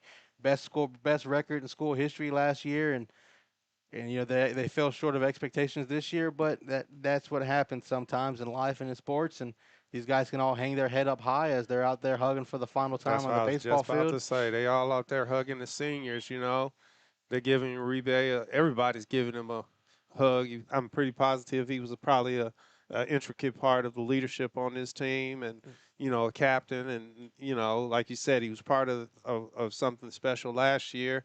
And I think that, this is a memory, regardless of how the season ended, this will be a memory that he'll take with him away into the future. Yeah, because some people get a chance to say when they're done, some people don't. And it happens to all of us at one point in time. So it's a good way. Yes, it's not a way you want to end it out, and a chance like this with the tying run on third and the winning run at first, but that's just how it goes sometimes. But for all the seniors out there, they all deserve this moment. A lot of the players they played with last year got this moment. Now this is their turn. Players to look for next year, like you said, Ortega and Sanchez. If they're back, they're guys to look out for. If we're back, we're guys to look out for up here. So keep an eye out on us. Let us tell you about somebody you really want to look out for. They are our post-game sponsors. They are John Wade Roofing. John Sr. played at Arlington High, was the team MVP in 1976. He also played for TCU and UTA, earning all football and conference champion honors. And after a stint with the Houston Oilers, he started roofing in 1982, and he never looked back. His legacy on the gridiron is now matched by the legacy his company has built in the community for over 40 years. So the next time you need roofing needs, gutters, painting, solar, or more, call the family that does more at 817-265-5520, John Wade Roofing. Until next time, folks, we are done with Bowie baseball. The Colts end up getting the win over Martin 2-1, so they are obviously off to the playoffs next week. Both Martin and Arlington are. South Grand Prairie is as a district champion, and Lamar got the 4th seed. So we will see you all next week with Zach, with the Arlington Colts, covering Arlington Colt baseball throughout their run. Until next time, folks, have a good night and enjoy the rest of your weekend. Have a good one.